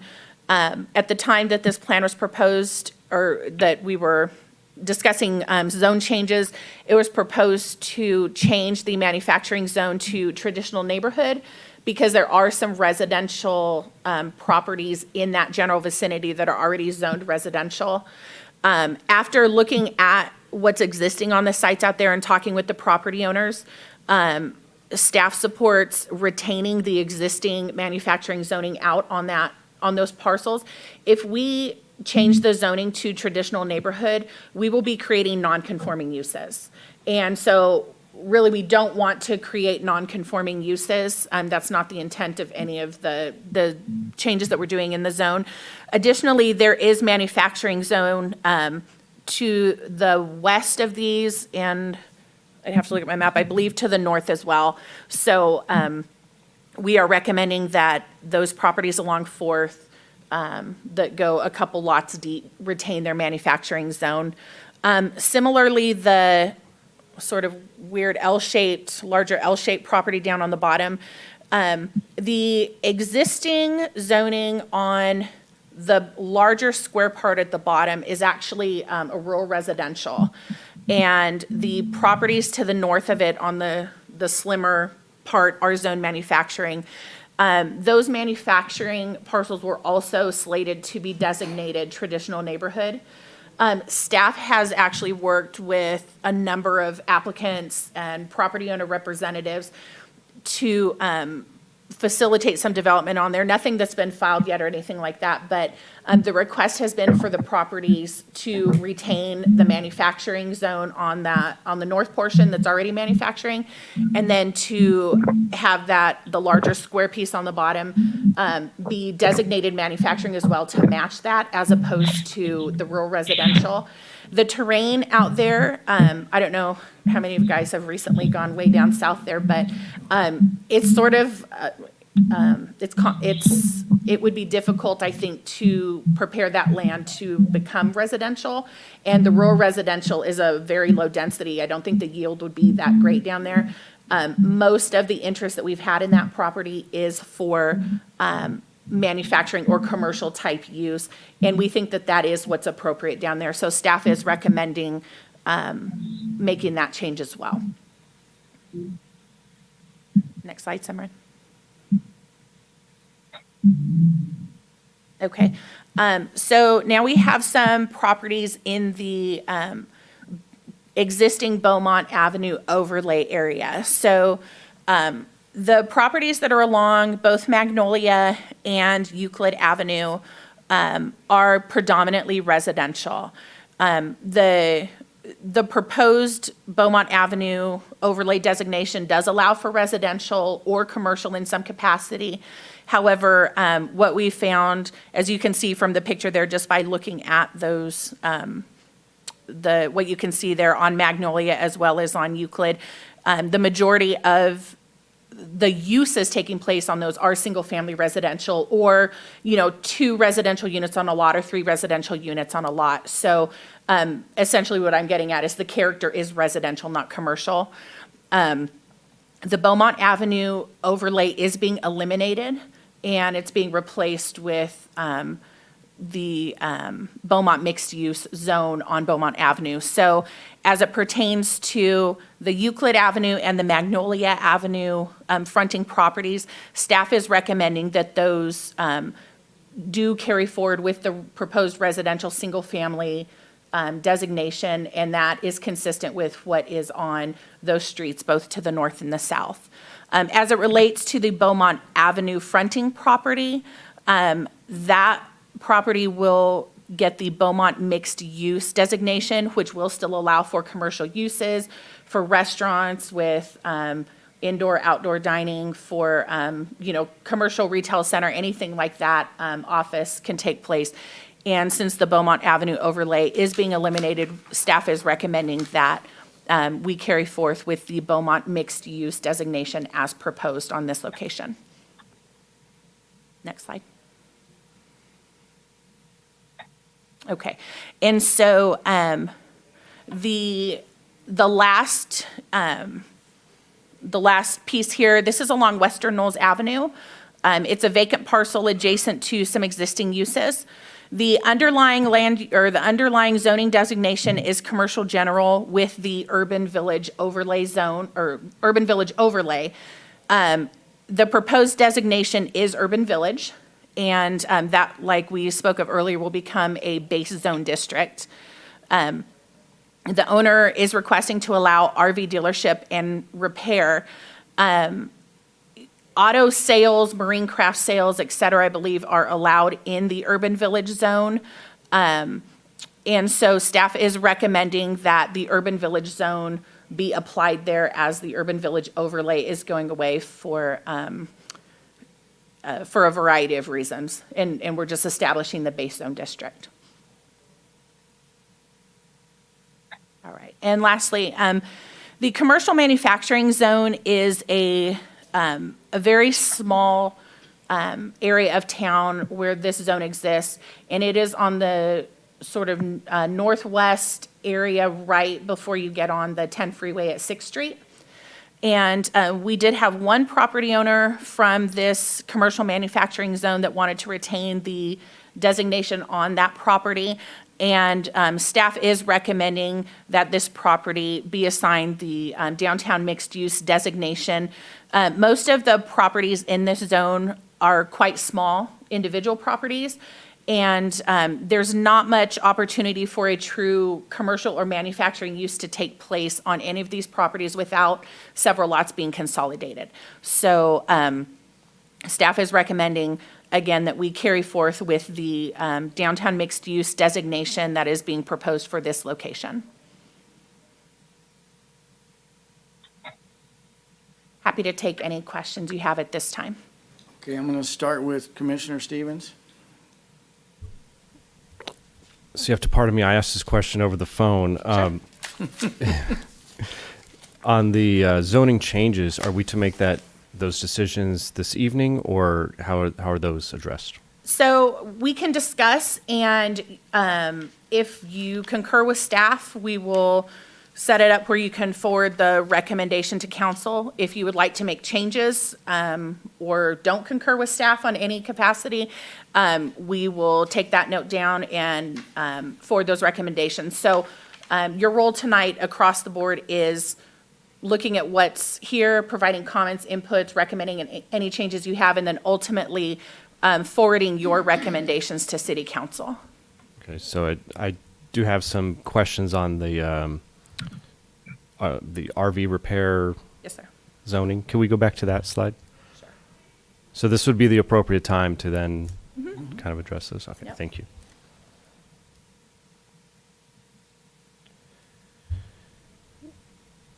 Well, that's what's going on there now. Yeah, they're having next door the emergency. Emergency No, management. I'm taking the RV repair. Oh, So the owner's requesting RV dealership and repair.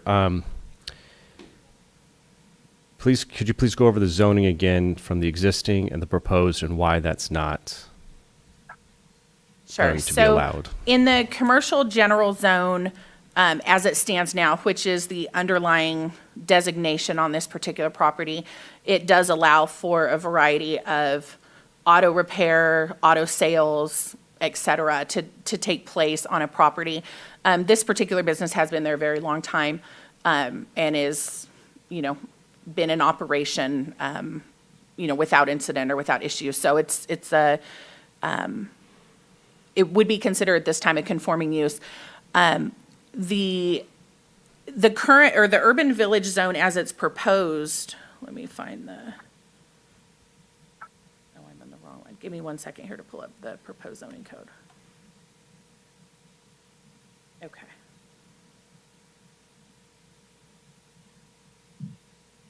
So in the urban village zone, automobile, motorcycle, and marine craft sales, both new and used, is permitted subject to a conditional use permit. We would also classify RVs as a auto or something like that for sales purposes as well, especially considering there's marine craft included in that. I figure if you can sell a boat in that zone, you can sell an RV in that zone as well. So we would still be, this zone change does not disallow it.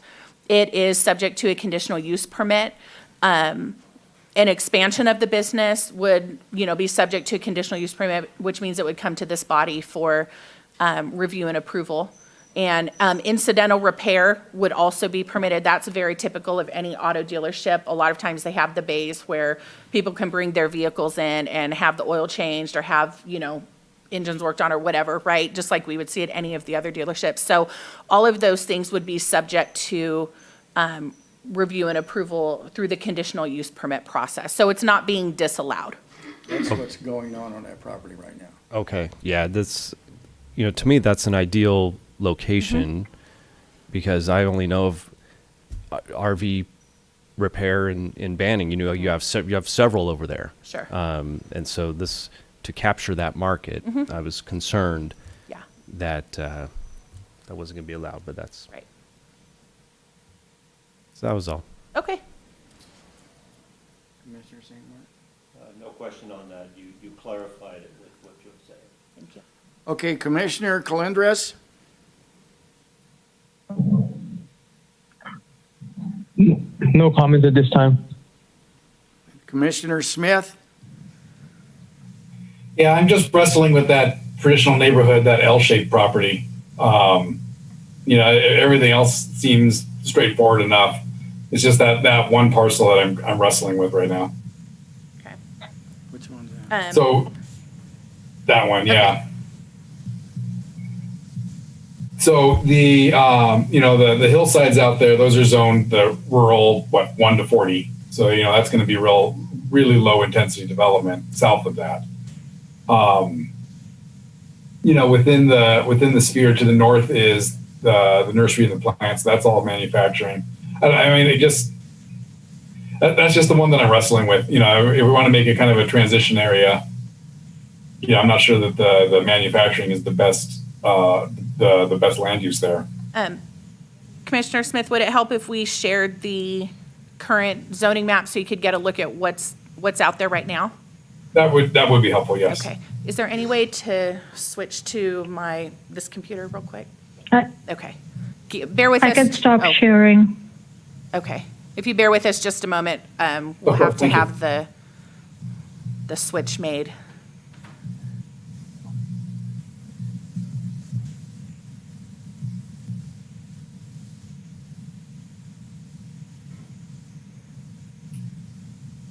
Okay, while Or we're if- waiting on that, I okay. don't have any questions. Thank you. If not, we might be able to have Carol pull it up and share her screen. That might be better. Nicole, I think we can have Carol pull it I'll up stop sharing. and share her screen because she's on the Zoom. Okay, let me, Okay. Carol's on there. Thank you, Carol. okay, so I'm pulling up the zoning map right now. And let me get to that property. And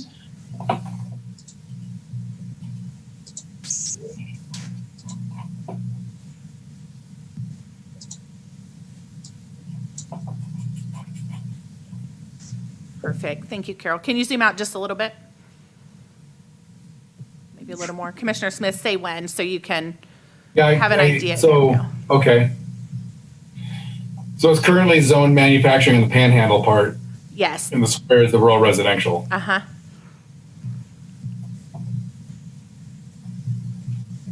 Okay. I'm just trying to place it with the.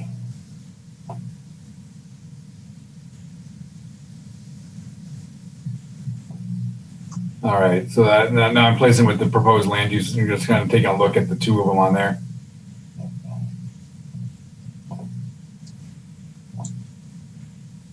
Okay.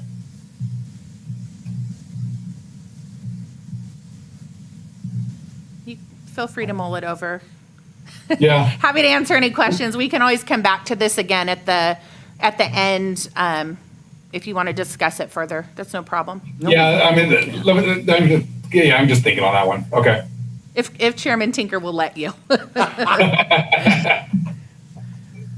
right, thank you. Thanks, Carol. We'll send it back to Simran to continue the presentation. Excuse What I'd us. really like to do, Nathan, is if you have a question, let's take it on now instead of waiting till the end of the night and go back to it. Well, I'm just kind of, looking at the two maps, I'm just kind of thinking it over at this point. I don't have any questions for staff at the moment as far as that goes. I'm just trying to make sense of it in my head at the moment, right now, so. Okay. Mr. Chair, I have a question. Go for it. On the discussion of the bakers and the McDonald's, was there a slide on that that addressed the parking or? So the slide was just this one that shows the location. And the request wasn't really for zoning in particular. It was more that we have these uses that are going to be disallowed after, if this plan is adopted, but we have an issue that exists out there that we might be able to address in the future in partnership with the property owners. And so what we wanted to make sure is that we had the ability to make those adjustments, because typically speaking, once a use is disallowed, it's considered non-conforming, and then you cannot expand or modify or anything based on how the code is written.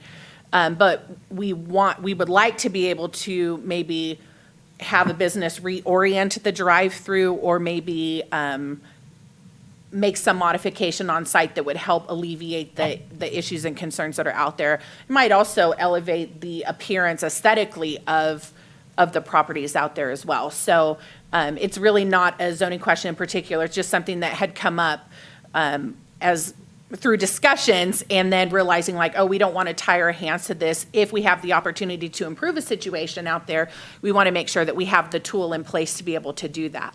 Well, I absolutely appreciate that. I think we've all been there. I tried to go there this evening before the meeting, but failed. There was Right. about 20 cars in line at Baker's. It was a very dangerous situation. Yeah. Went over to McDonald's. That they had locked doors as well, and so I ended up Right. leaving. Yeah. But it was very confusing, the driveways there all the time, Yeah. visiting. So hopefully that would be wonderful if that could be addressed, and you would work with the developer or the property owners to fund that. Great.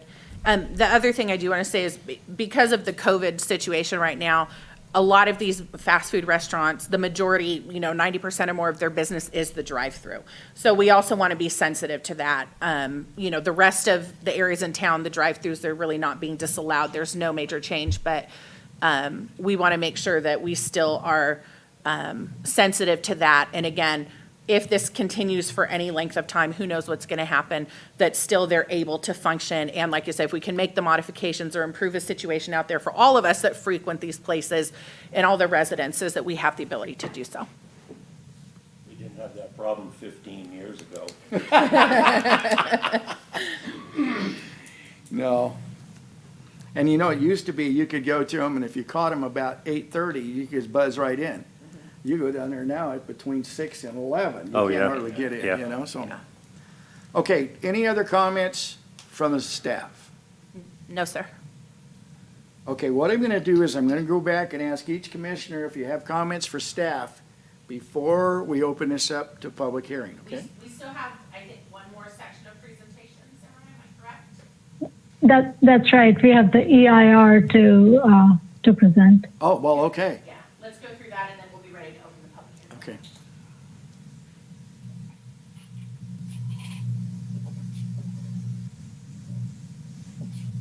All right, Cheryl, you're up. All right, so the EIR, this is what everybody's been waiting for. So if we can go to the first slide. So this is the CEQA process. Simran started off with the slide that talked about the general plan process. This is the CEQA process. And it started a couple of years ago. March 2018, the consultant team was with the commission and held your public scoping meeting. And that was the opportunity for the public to offer any things that they felt the EIR should address. The commission made some comments at the time. There were also written comments received. The next step then is to prepare and publish the draft PEIR. This is a program level EIR. So we're looking at things at a high level with this document. Simran mentioned the public review period closed last week. So we are here between the draft EIR and the final PEIR. The consultant team right now is working on responses to all of the written comments that have been received, and they will become part of the final EIR, which will be presented to the City Council. If I could have the next slide. So this was a very comprehensive PEIR. We looked at all of the environmental issues set forth in the state CEQA guidelines, and they're all identified there on the slide. The majority of these issues were determined to be less than significant, and that makes a lot of sense in a general plan document, because when we look at the significance, we look at what's going to happen, and then we apply the policies and the goals and the implementation measures. We had 2 areas of resources where we needed some mitigation measure. And a mitigation measure is something that you do in addition to what the code says, in addition to what the policy says. And those areas are ag and forestry resources and biological resources. We did have 4 issue areas that, even with implementation of general plan goals and policies and existing and proposed codes and mitigation measures, the impacts could not be reduced to a level of less than significant. So with regards to air quality, and when we looked at the project, we're looking at build out, right? We build out per this general plan, what are our impacts? So with regards to air quality, we had a couple of impacts. One would be we're exceeding South Coast Air Quality Management District thresholds for criteria pollutants. And these are pollutants such as volatile organic compounds, your NOxes, carbon monoxide, and your particulate matters, your teeny little particulate matter. And the other one was with the intensification of the residential development that's proposed, that we are putting more people closer to potential emitters. We're putting more people close to transit. We're putting more people close to the freeway. The other areas with regards to greenhouse gas emissions, the state has set reduction targets. And the Beaumont plan, as proposed, cannot meet those targets. And the main reason for that is mobile sources. 77% of the expected greenhouse gas emissions are from cars and trucks. Regarding noise, we have a significant and unavoidable impact to noise because we would be exposing sensitive receptors. And sensitive receptors are residences, schools, senior care facilities. Currently within the city, there are those receptors that are exposed to noise levels that exceed city standards. So with this plan or the old plan, there's going to be increased in traffic. So it's like noise impacts from additional traffic. And then finally, traffic or transportation. Jason explained the new standards for that being vehicle miles traveled. So the city adopted a VMT threshold of 23.7 miles per service population. So that's per people and jobs, employment combined. And implementation of this plan will exceed that by 25%. We would have a VMT threshold of 29.7. I do want to point out that that's lower than the WRCOG area in general. However, because it exceeds the threshold that the city has established, it is considered a significant and unavoidable impact. So this means that a statement of overriding considerations will be prepared, and that would be part of the actions the city council takes. And what the statement of overriding considerations does is it sets forth the legal, the technical, the economic reasons that even though this plan will result in significant and unavoidable impacts, all of these other factors outweigh that. All right, if we could go to the next slide. So the public review period closed last week. As of the close of the public review period, the city received 2 comments from public agencies. The County Flood Control District commented. Their comment was essentially, here's what new development needs to do moving forward. The California Department of Fish and Wildlife also commented. They've made some suggestions, which the team is currently reviewing. So their suggestions will either be reflected in as new general plan policies or as new mitigation measures. The consultant team is working through what's most appropriate for that. There were also 24 comment letters from individuals, organizations, and tribes. And Christina talked on it about, of those 24 letters, 20 of them were questions about the general plan or clarification about zoning or please change my zone. If we could go to the next slide. So I talked a little bit about the final PEIR, and the final PEIR will consist of the draft PEIR. It will consist of all of the written comments that have been received and the responses to those comments. It will include what's called the errata to the draft PEIR. So we know that we will be making some minor changes to the text to clarify or amplify the discussion. And it contains the mitigation monitoring and reporting program. And the MMRP is the document that identifies here's the mitigation measure, here's when it's implemented, and here is who's responsible for implementing that. The final PEIR will be considered for certification by the City Council at their November 17th, 2020 meeting. And there's your CEQA process for this general plan update. So we're ready for the next slide. We'll pause for any questions on the EIR before we hand it back to Christina to remind us of the staff recommendation. You made that fun, Cheryl. Thank you. Oh, good. That's what it was always fun. Do you have any CEQA questions? EIR? No, I'm gonna ask the commission for questions on CEQA, and then when we finish this, then I'm gonna come back to see if you have any questions over the whole presentation, and then from there, we'll move forward. Okay, so Paul, do you have any questions on the EIR? I was gonna make excuse me, I was gonna make a comment. The areas that we cannot mitigate to a acceptable level, are we creating a runaway train here where if we keep building the way we are, that it's just going to get out of control and irreversible?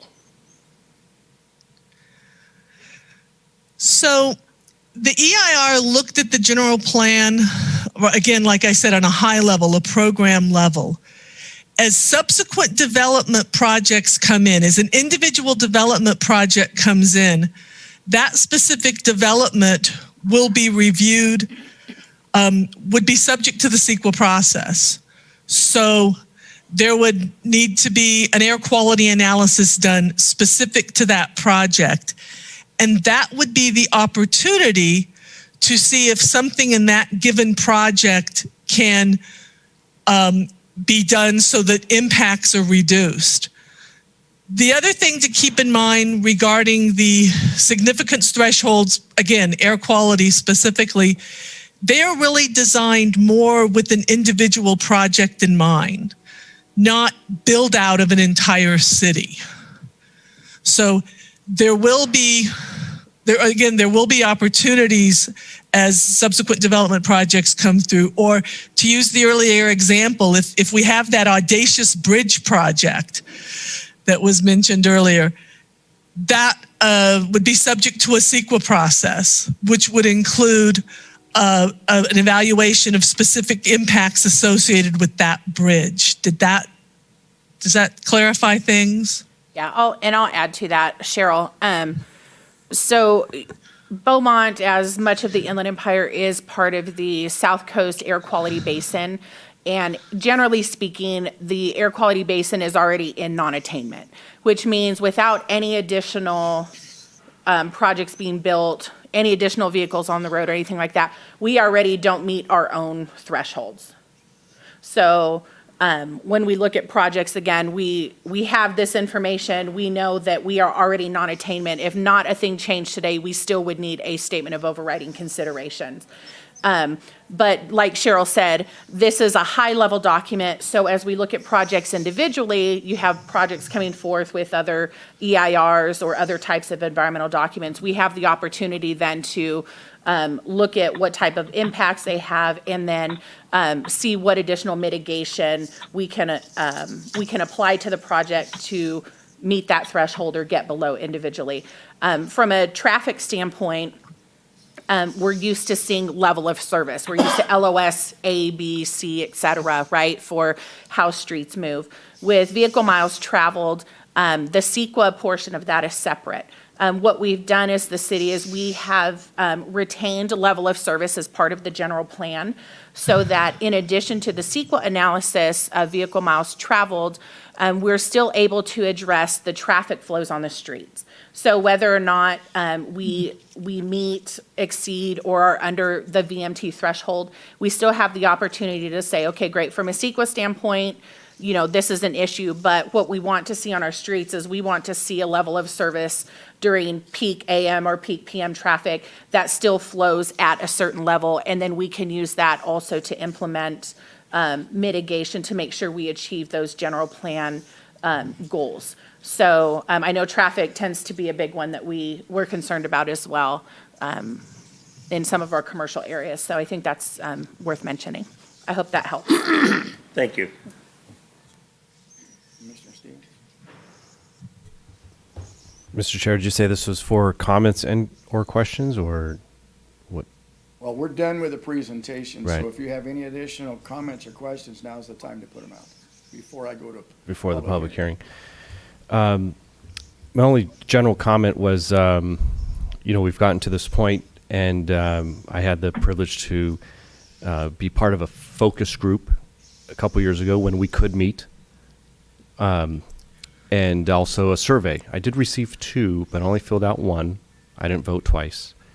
And some of these things in here, that, like the vision statement talking about community heritage and pride, that was one of the things I brought up as a fairly new resident, 2008, is what are some of these new residents proud of? What makes it, you know, what's the draw to for that old town or small town feel, and hopefully it's on my mind because the county just rebranded today, the county of Riverside, and had a nice video produced to help push that message of community, where they've come from, what kind of things are involved in the county as a whole. And I think Beaumont is in that direction of that pride and community. So I'm glad some of those things were addressed in this.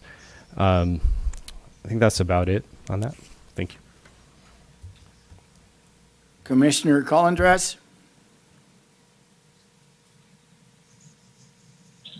No comments.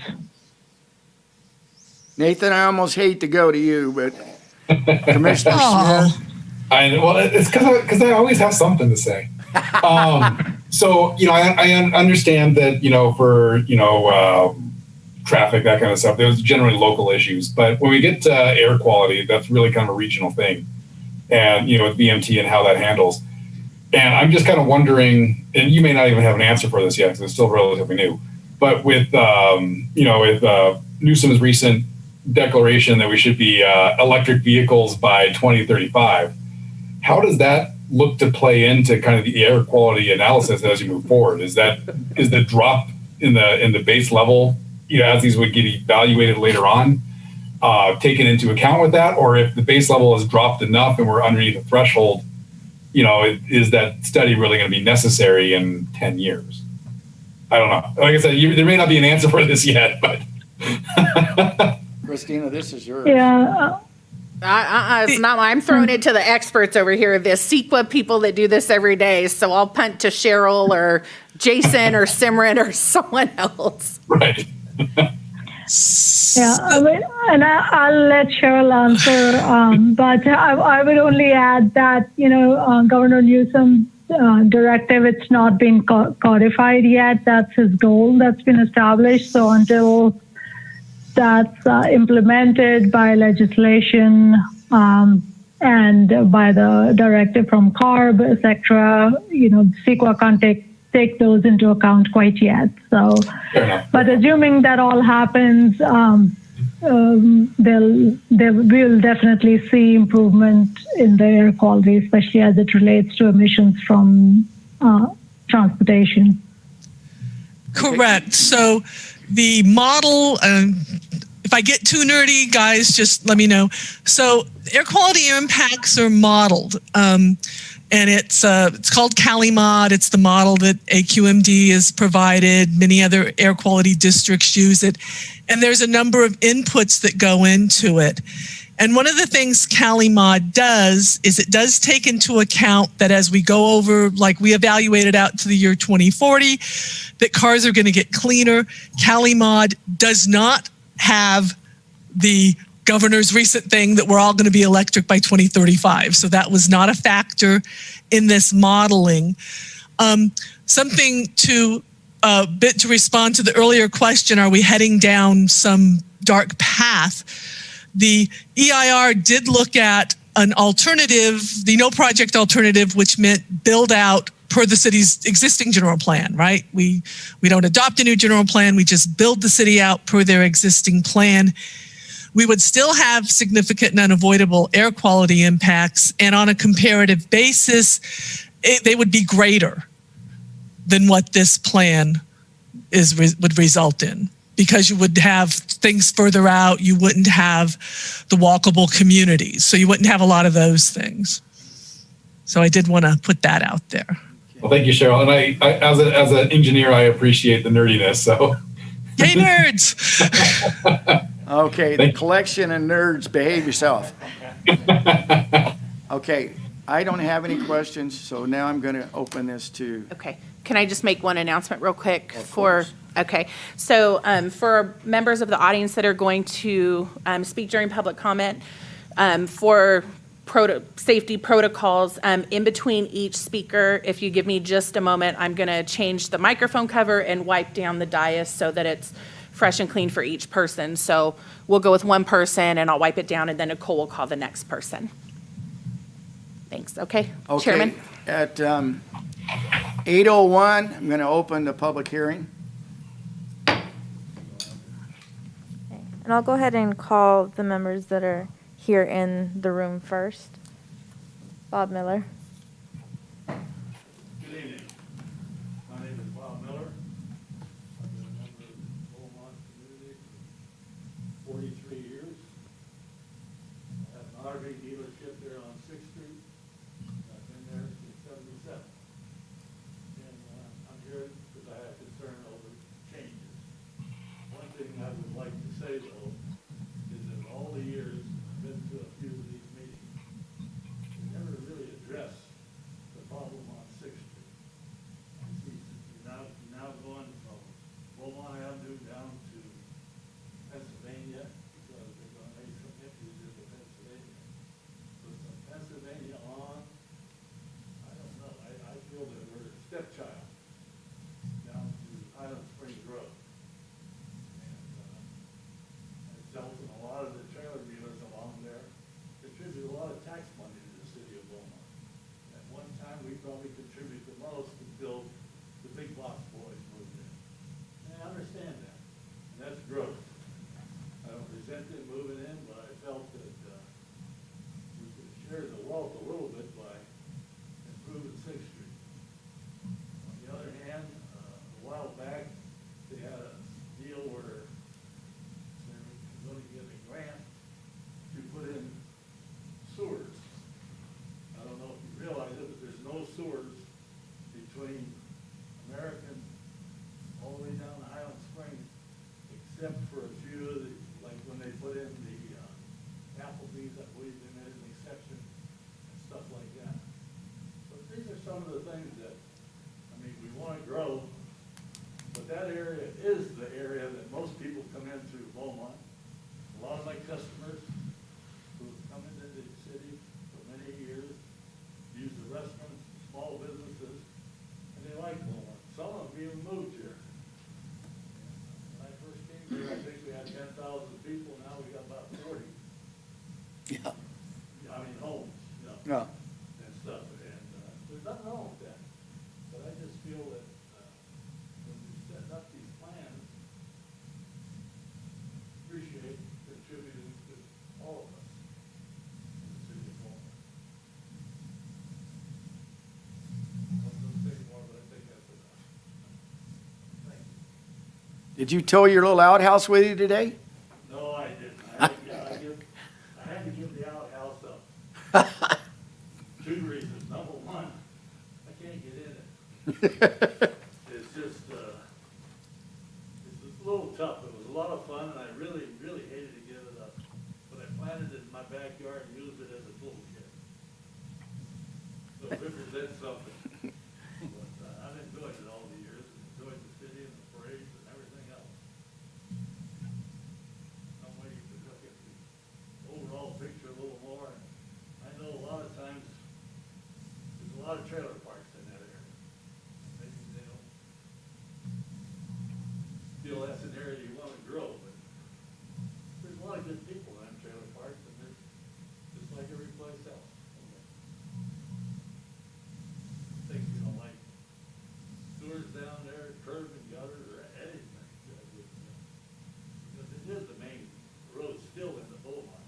And if you ever get out there and stand in front of my place, when the freeway has any ditch in it, you can hardly get out. Yeah. They use that, everybody uses all 4 lanes, or bottled up one way. That's the only access they have to get out of there. Yeah. I appreciate it. Thank you, Mr. Miller. Thank you. The next speaker is going to be Russ Bogue.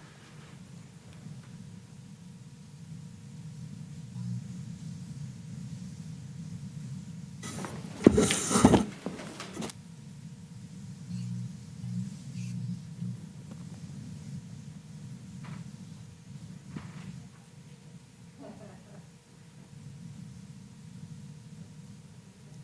Chairman, Council. I'll be brief. Staff has addressed our concerns over the non-conforming issue that the zone change would have taken care of, so appreciate staff working with us, and I would urge you to consideration. Thank you, Mr. Brogue.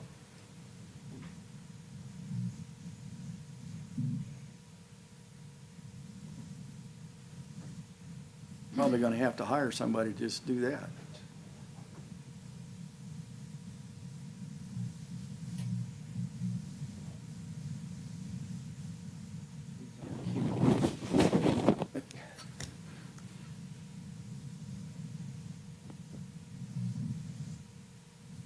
Is there anyone else in the public that wants to speak I don't have a card for? Just state your name in the beginning. Hi, my name is Tom Daniel. I've been in town since 1954.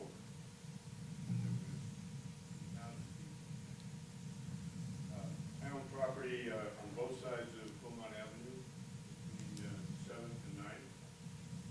And previously, the overlay zone has allowed us to know that we could expand our properties to the east, to the west, as the economy dictated. We were successful in doing that on 8th Street in Magnolia, in the residential house,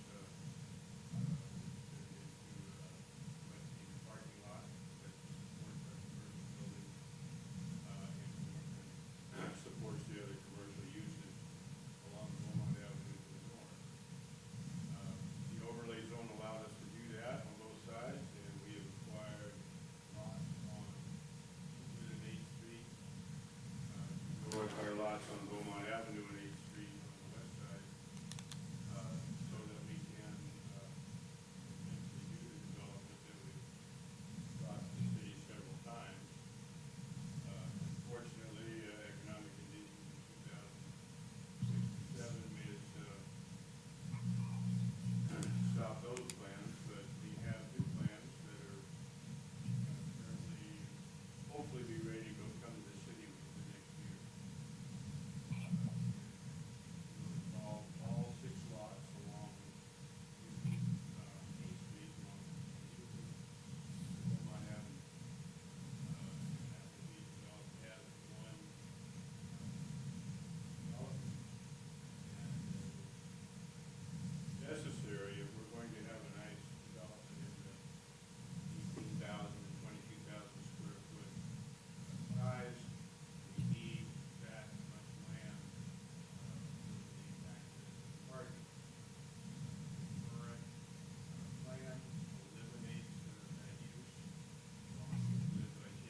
Is there anyone else in the audience that wants to speak this evening?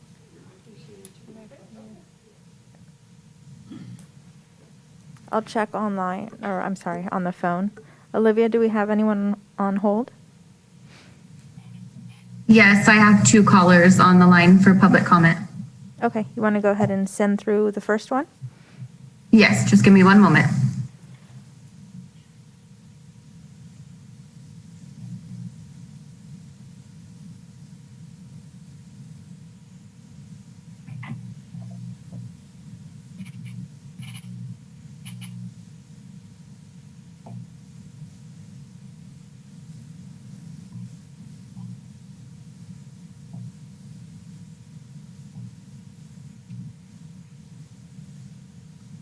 Hey, caller, you're live, and I'm going to set the timer for 3 minutes.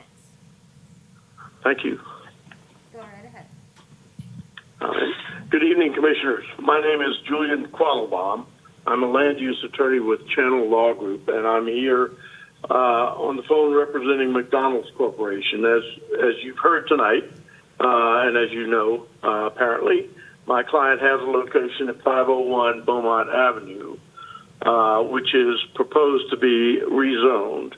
And as staff has indicated, one of the consequences of that change is that drive-throughs will no longer be permitted in that area, although existing uses such as the drive-through that is currently at the McDonald's there will continue to be allowed and will be regulated as a non-conforming use.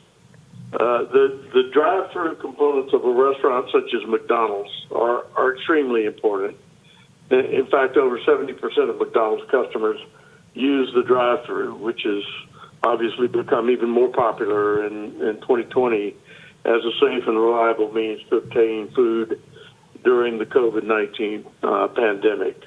McDonald's was concerned that the city's existing regulatory framework with regard to non-conforming uses could potentially make it impossible to make necessary improvements to the layout of that drive-through and the alley which it shares with the adjacent restaurant to the north. And therefore, my client really does appreciate the staff's willingness to allow us to work with the city in order to make necessary improvements in the future. And I simply want to encourage the city to allow us to work with you to improve that situation there.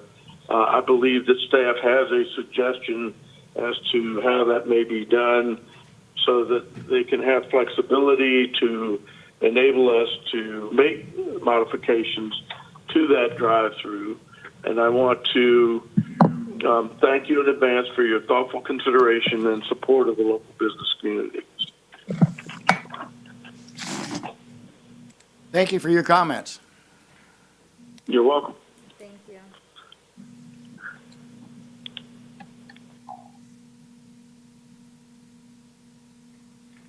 Olivia, you can send the next caller through. Okay, 1 moment.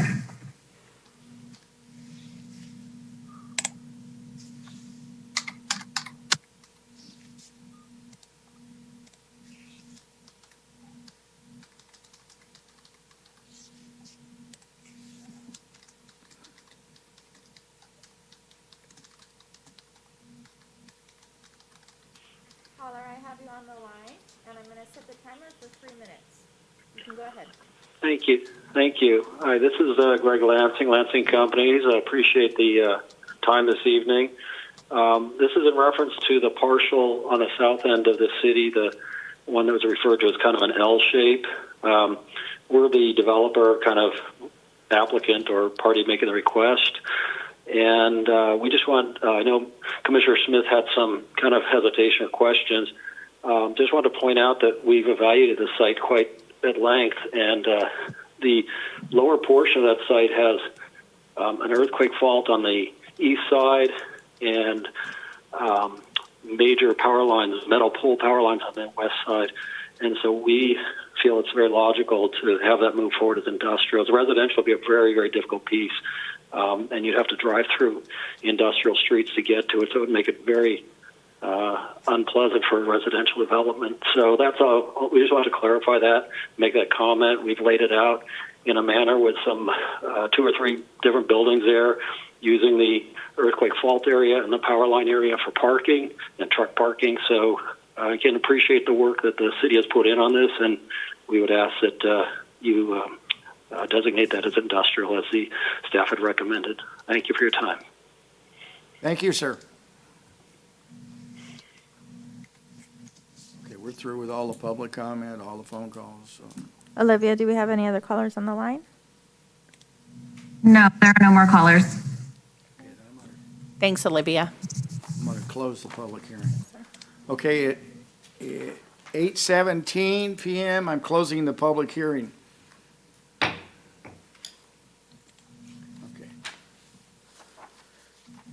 We can go to motions now, right? Sure. Yeah, it's up to the commission now. Any last discussion chairman would like to entertain?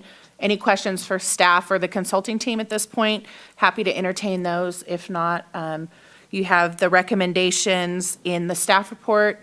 And we would add that if anyone chooses to make a recommendation, that you include the changes that staff has recommended as far as the zoning table and the things that we discussed and some of the property owners have commented on. Okay, what I'm going to do is we're going to go around one more time to staff or to commissioners and see if you have anything for staff. And I'm going to start with Commissioner Collins.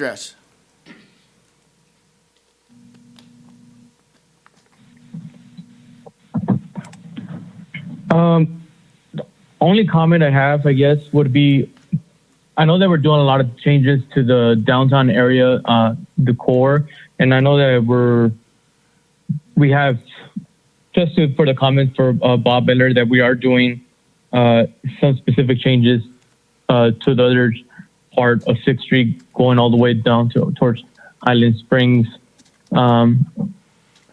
Just wanted to re-clarify what those changes were going to be done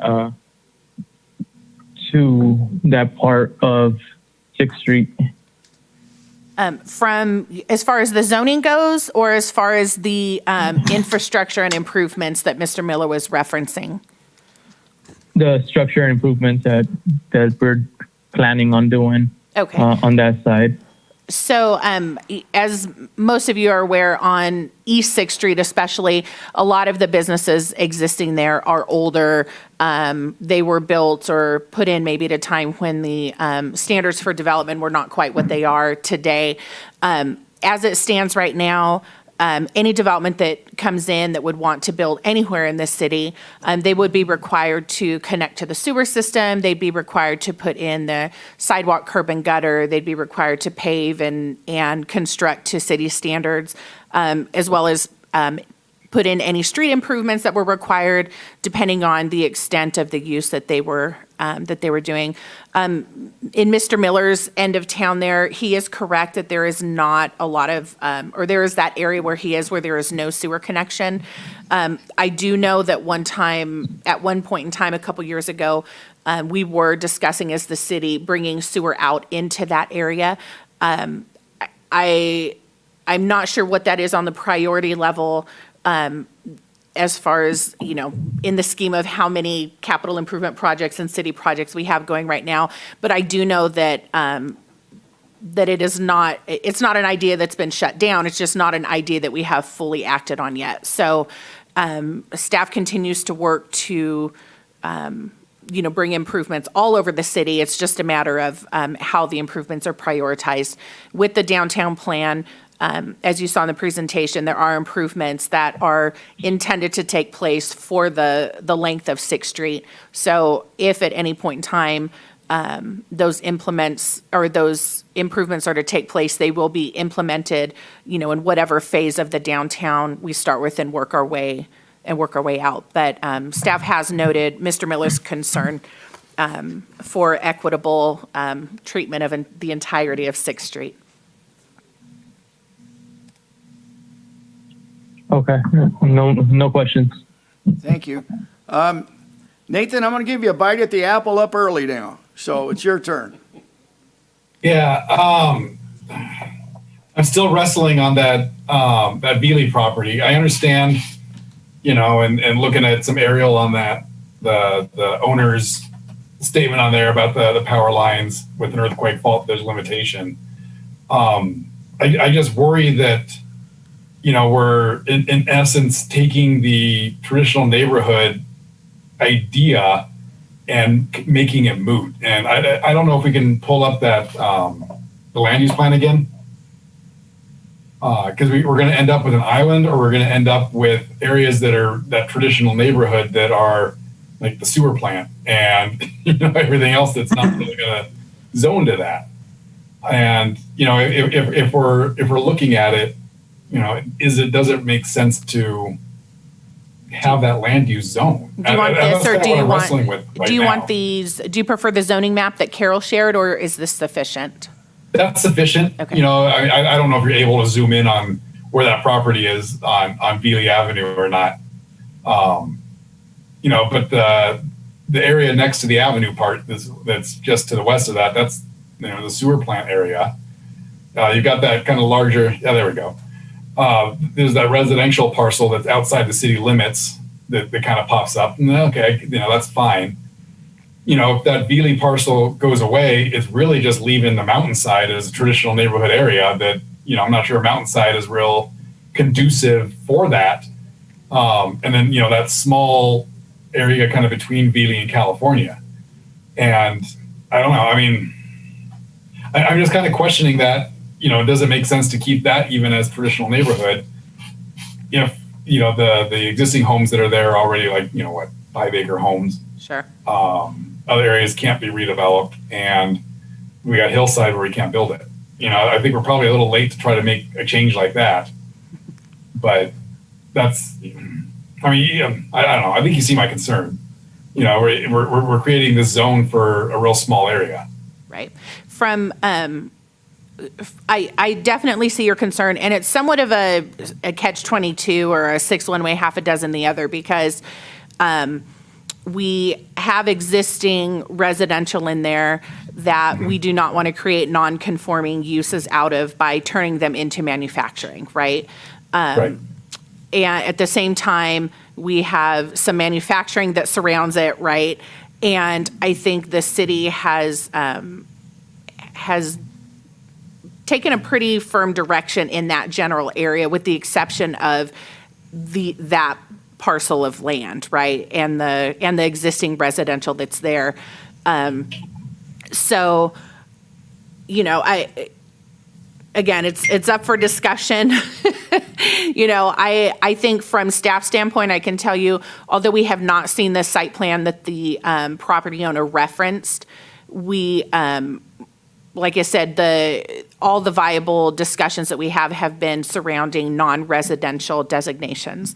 The other discussion around this is if it's designated residential, because of some of the legislative changes that have taken place, it is significantly more difficult to undo that, rather than if we designate it as manufacturing or some non-residential use and then end up taking it to residential. So that's the other side of the coin, per se. So within the city limit portion of the boundary there, I mean, it kind of looks like the orange is overlaid on top of the blue. Again, where the sewer plant is just west of Bolo Court.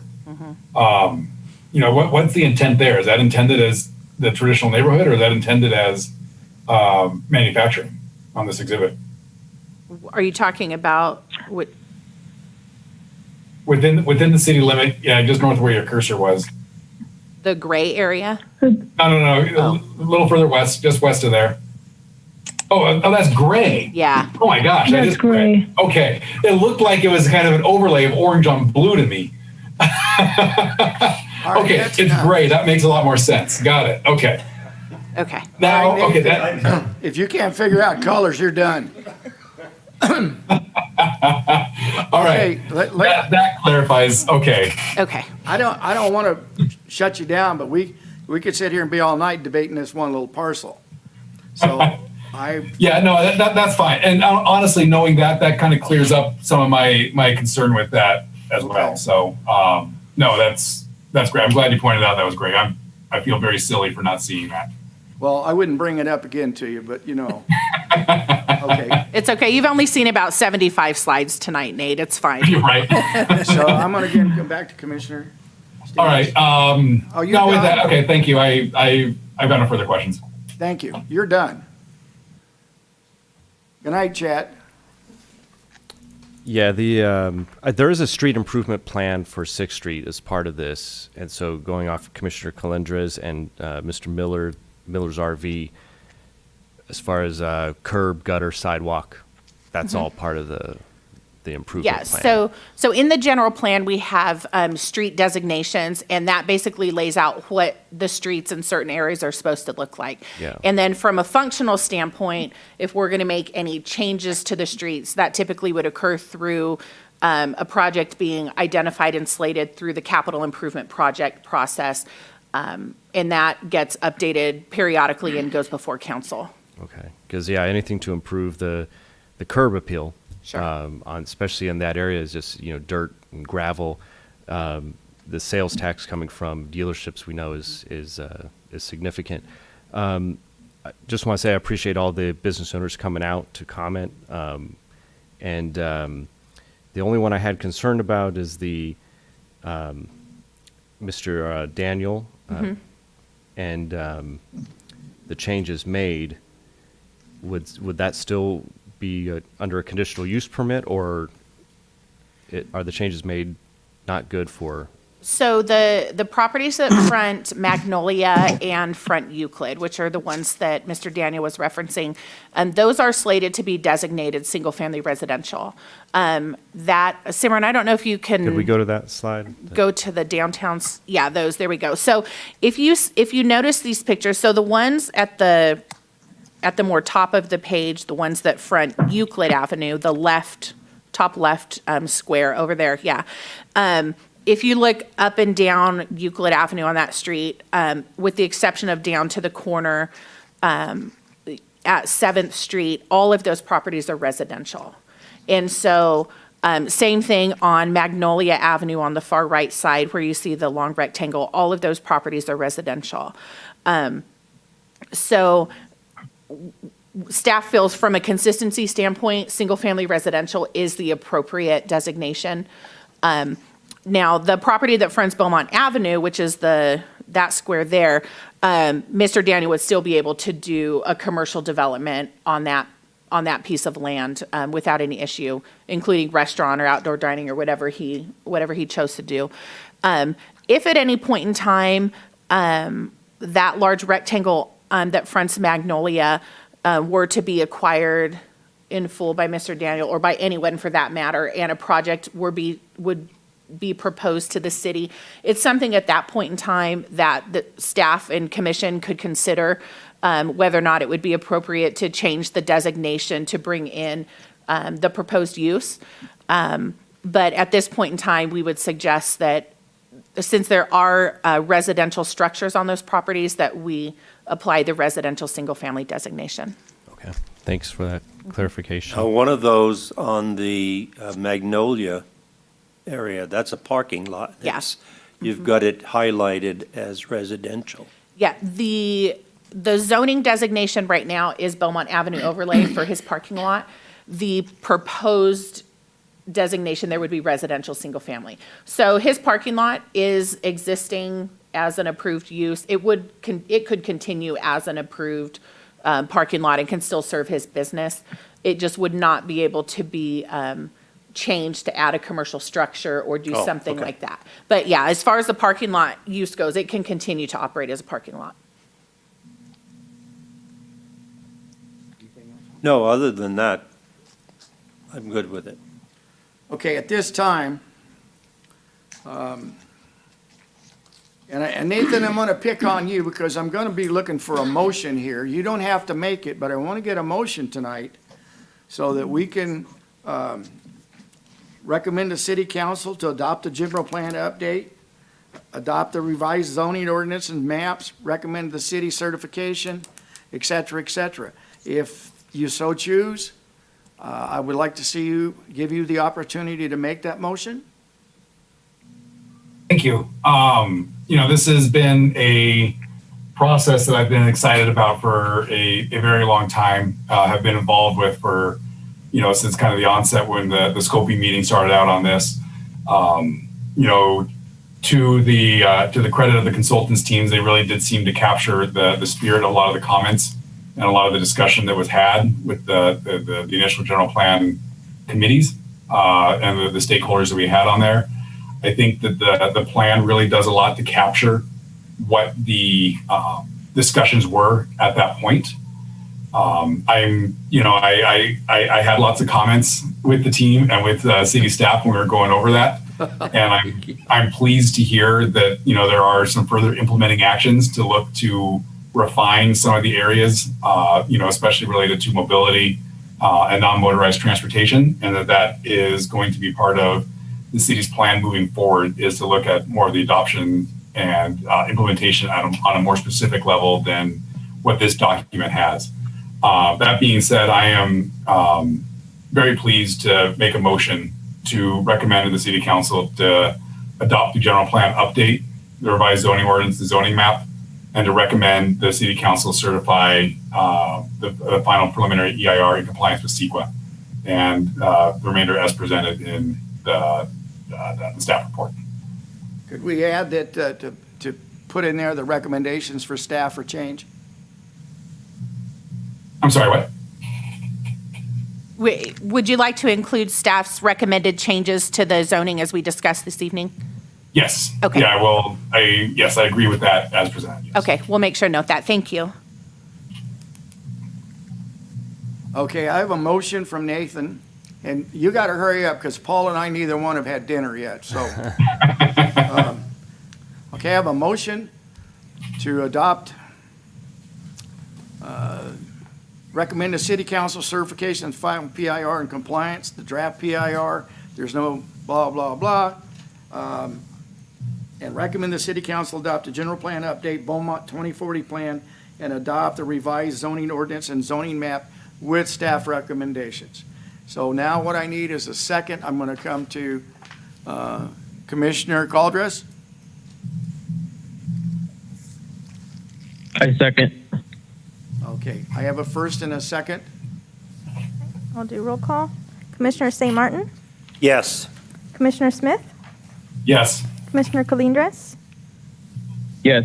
Vice Chairman Stevens, Yes. Chairman Tinker. Yes.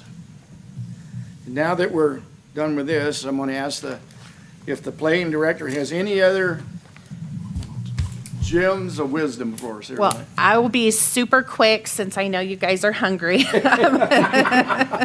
Thank you to the consulting No team. pressure. Right, for all their hard work. They did work extremely hard to get this packaged up and ready and out on the street for review, and to you guys to start this formal approval process. Thank you guys for your patience tonight and for all the time and effort you guys have put in. I know a lot of you have participated since the beginning, since even before I was here. So I do appreciate you guys and your attentiveness to the process. For this evening, I just would like to know for anybody who's still watching and anybody who's interested or may go back and watch this, the general plan update and all the associated documents will be before the City Council on November 3rd and on November 17th. And both of those meetings are scheduled to start at 6 p.m. They will be streamed live on the YouTube channel. There's the opportunity to participate via phone as well, and you can also email myself or the Deputy City Clerk comments that you would like included for the record. Along the lines, and this came up briefly as we discussed the general plan earlier, I did mention that the City Council awarded the housing element update contract. So staff will be having a kickoff meeting with the consultant in the next week or two to get that process going. It will take approximately 12 months, and the housing element will be adopted by October 2021 and certified by the state. At points throughout that process, the commission will be involved, the community will be involved, we'll be asking for your input, and we'll be bringing items to you for discussion as well. So you can look for that sometime after the new year, though. And then Lastly, I want to mention again, for any of the commission that would like to participate or any of the public that's still out there listening, we have a parking strategies community input virtual workshop tomorrow evening. So back last year, planning staff wrote a grant to SCAG for a parking strategy study, and we were awarded the grant. So we've been working through that process. The focus has been primarily on the downtown to look at some of the parking and land use issues that we deal with. It will, the study has been following the general plan update as well as some of the zoning changes, and the idea is that all the documents will work together again to help have a successful, vibrant, usable downtown for people. So tomorrow evening, we are having two different times at 5:30 and then again, I believe at 6:15. A community input. So anybody can participate. There's information on the city's social media page as well as on the city's website, or you can contact the planning department and we'll get you the information on how to participate. But we would love to hear input from any of the commission, any business owners or residents that would like to let us know their thoughts about how we can address parking or better serve the businesses that are downtown. Anyway, that's it. Okay, before I close this meeting, I want to thank Nathan for all your hard work on this. I know you've been to a lot of meetings, and we appreciate your input. Even though I poke fun at you, I do. So thank you. I appreciate that. Thank you. And at 8:38, this meeting is over. Thanks, everybody. Thank you all. Have a good evening. Thank you, everyone. Thank you.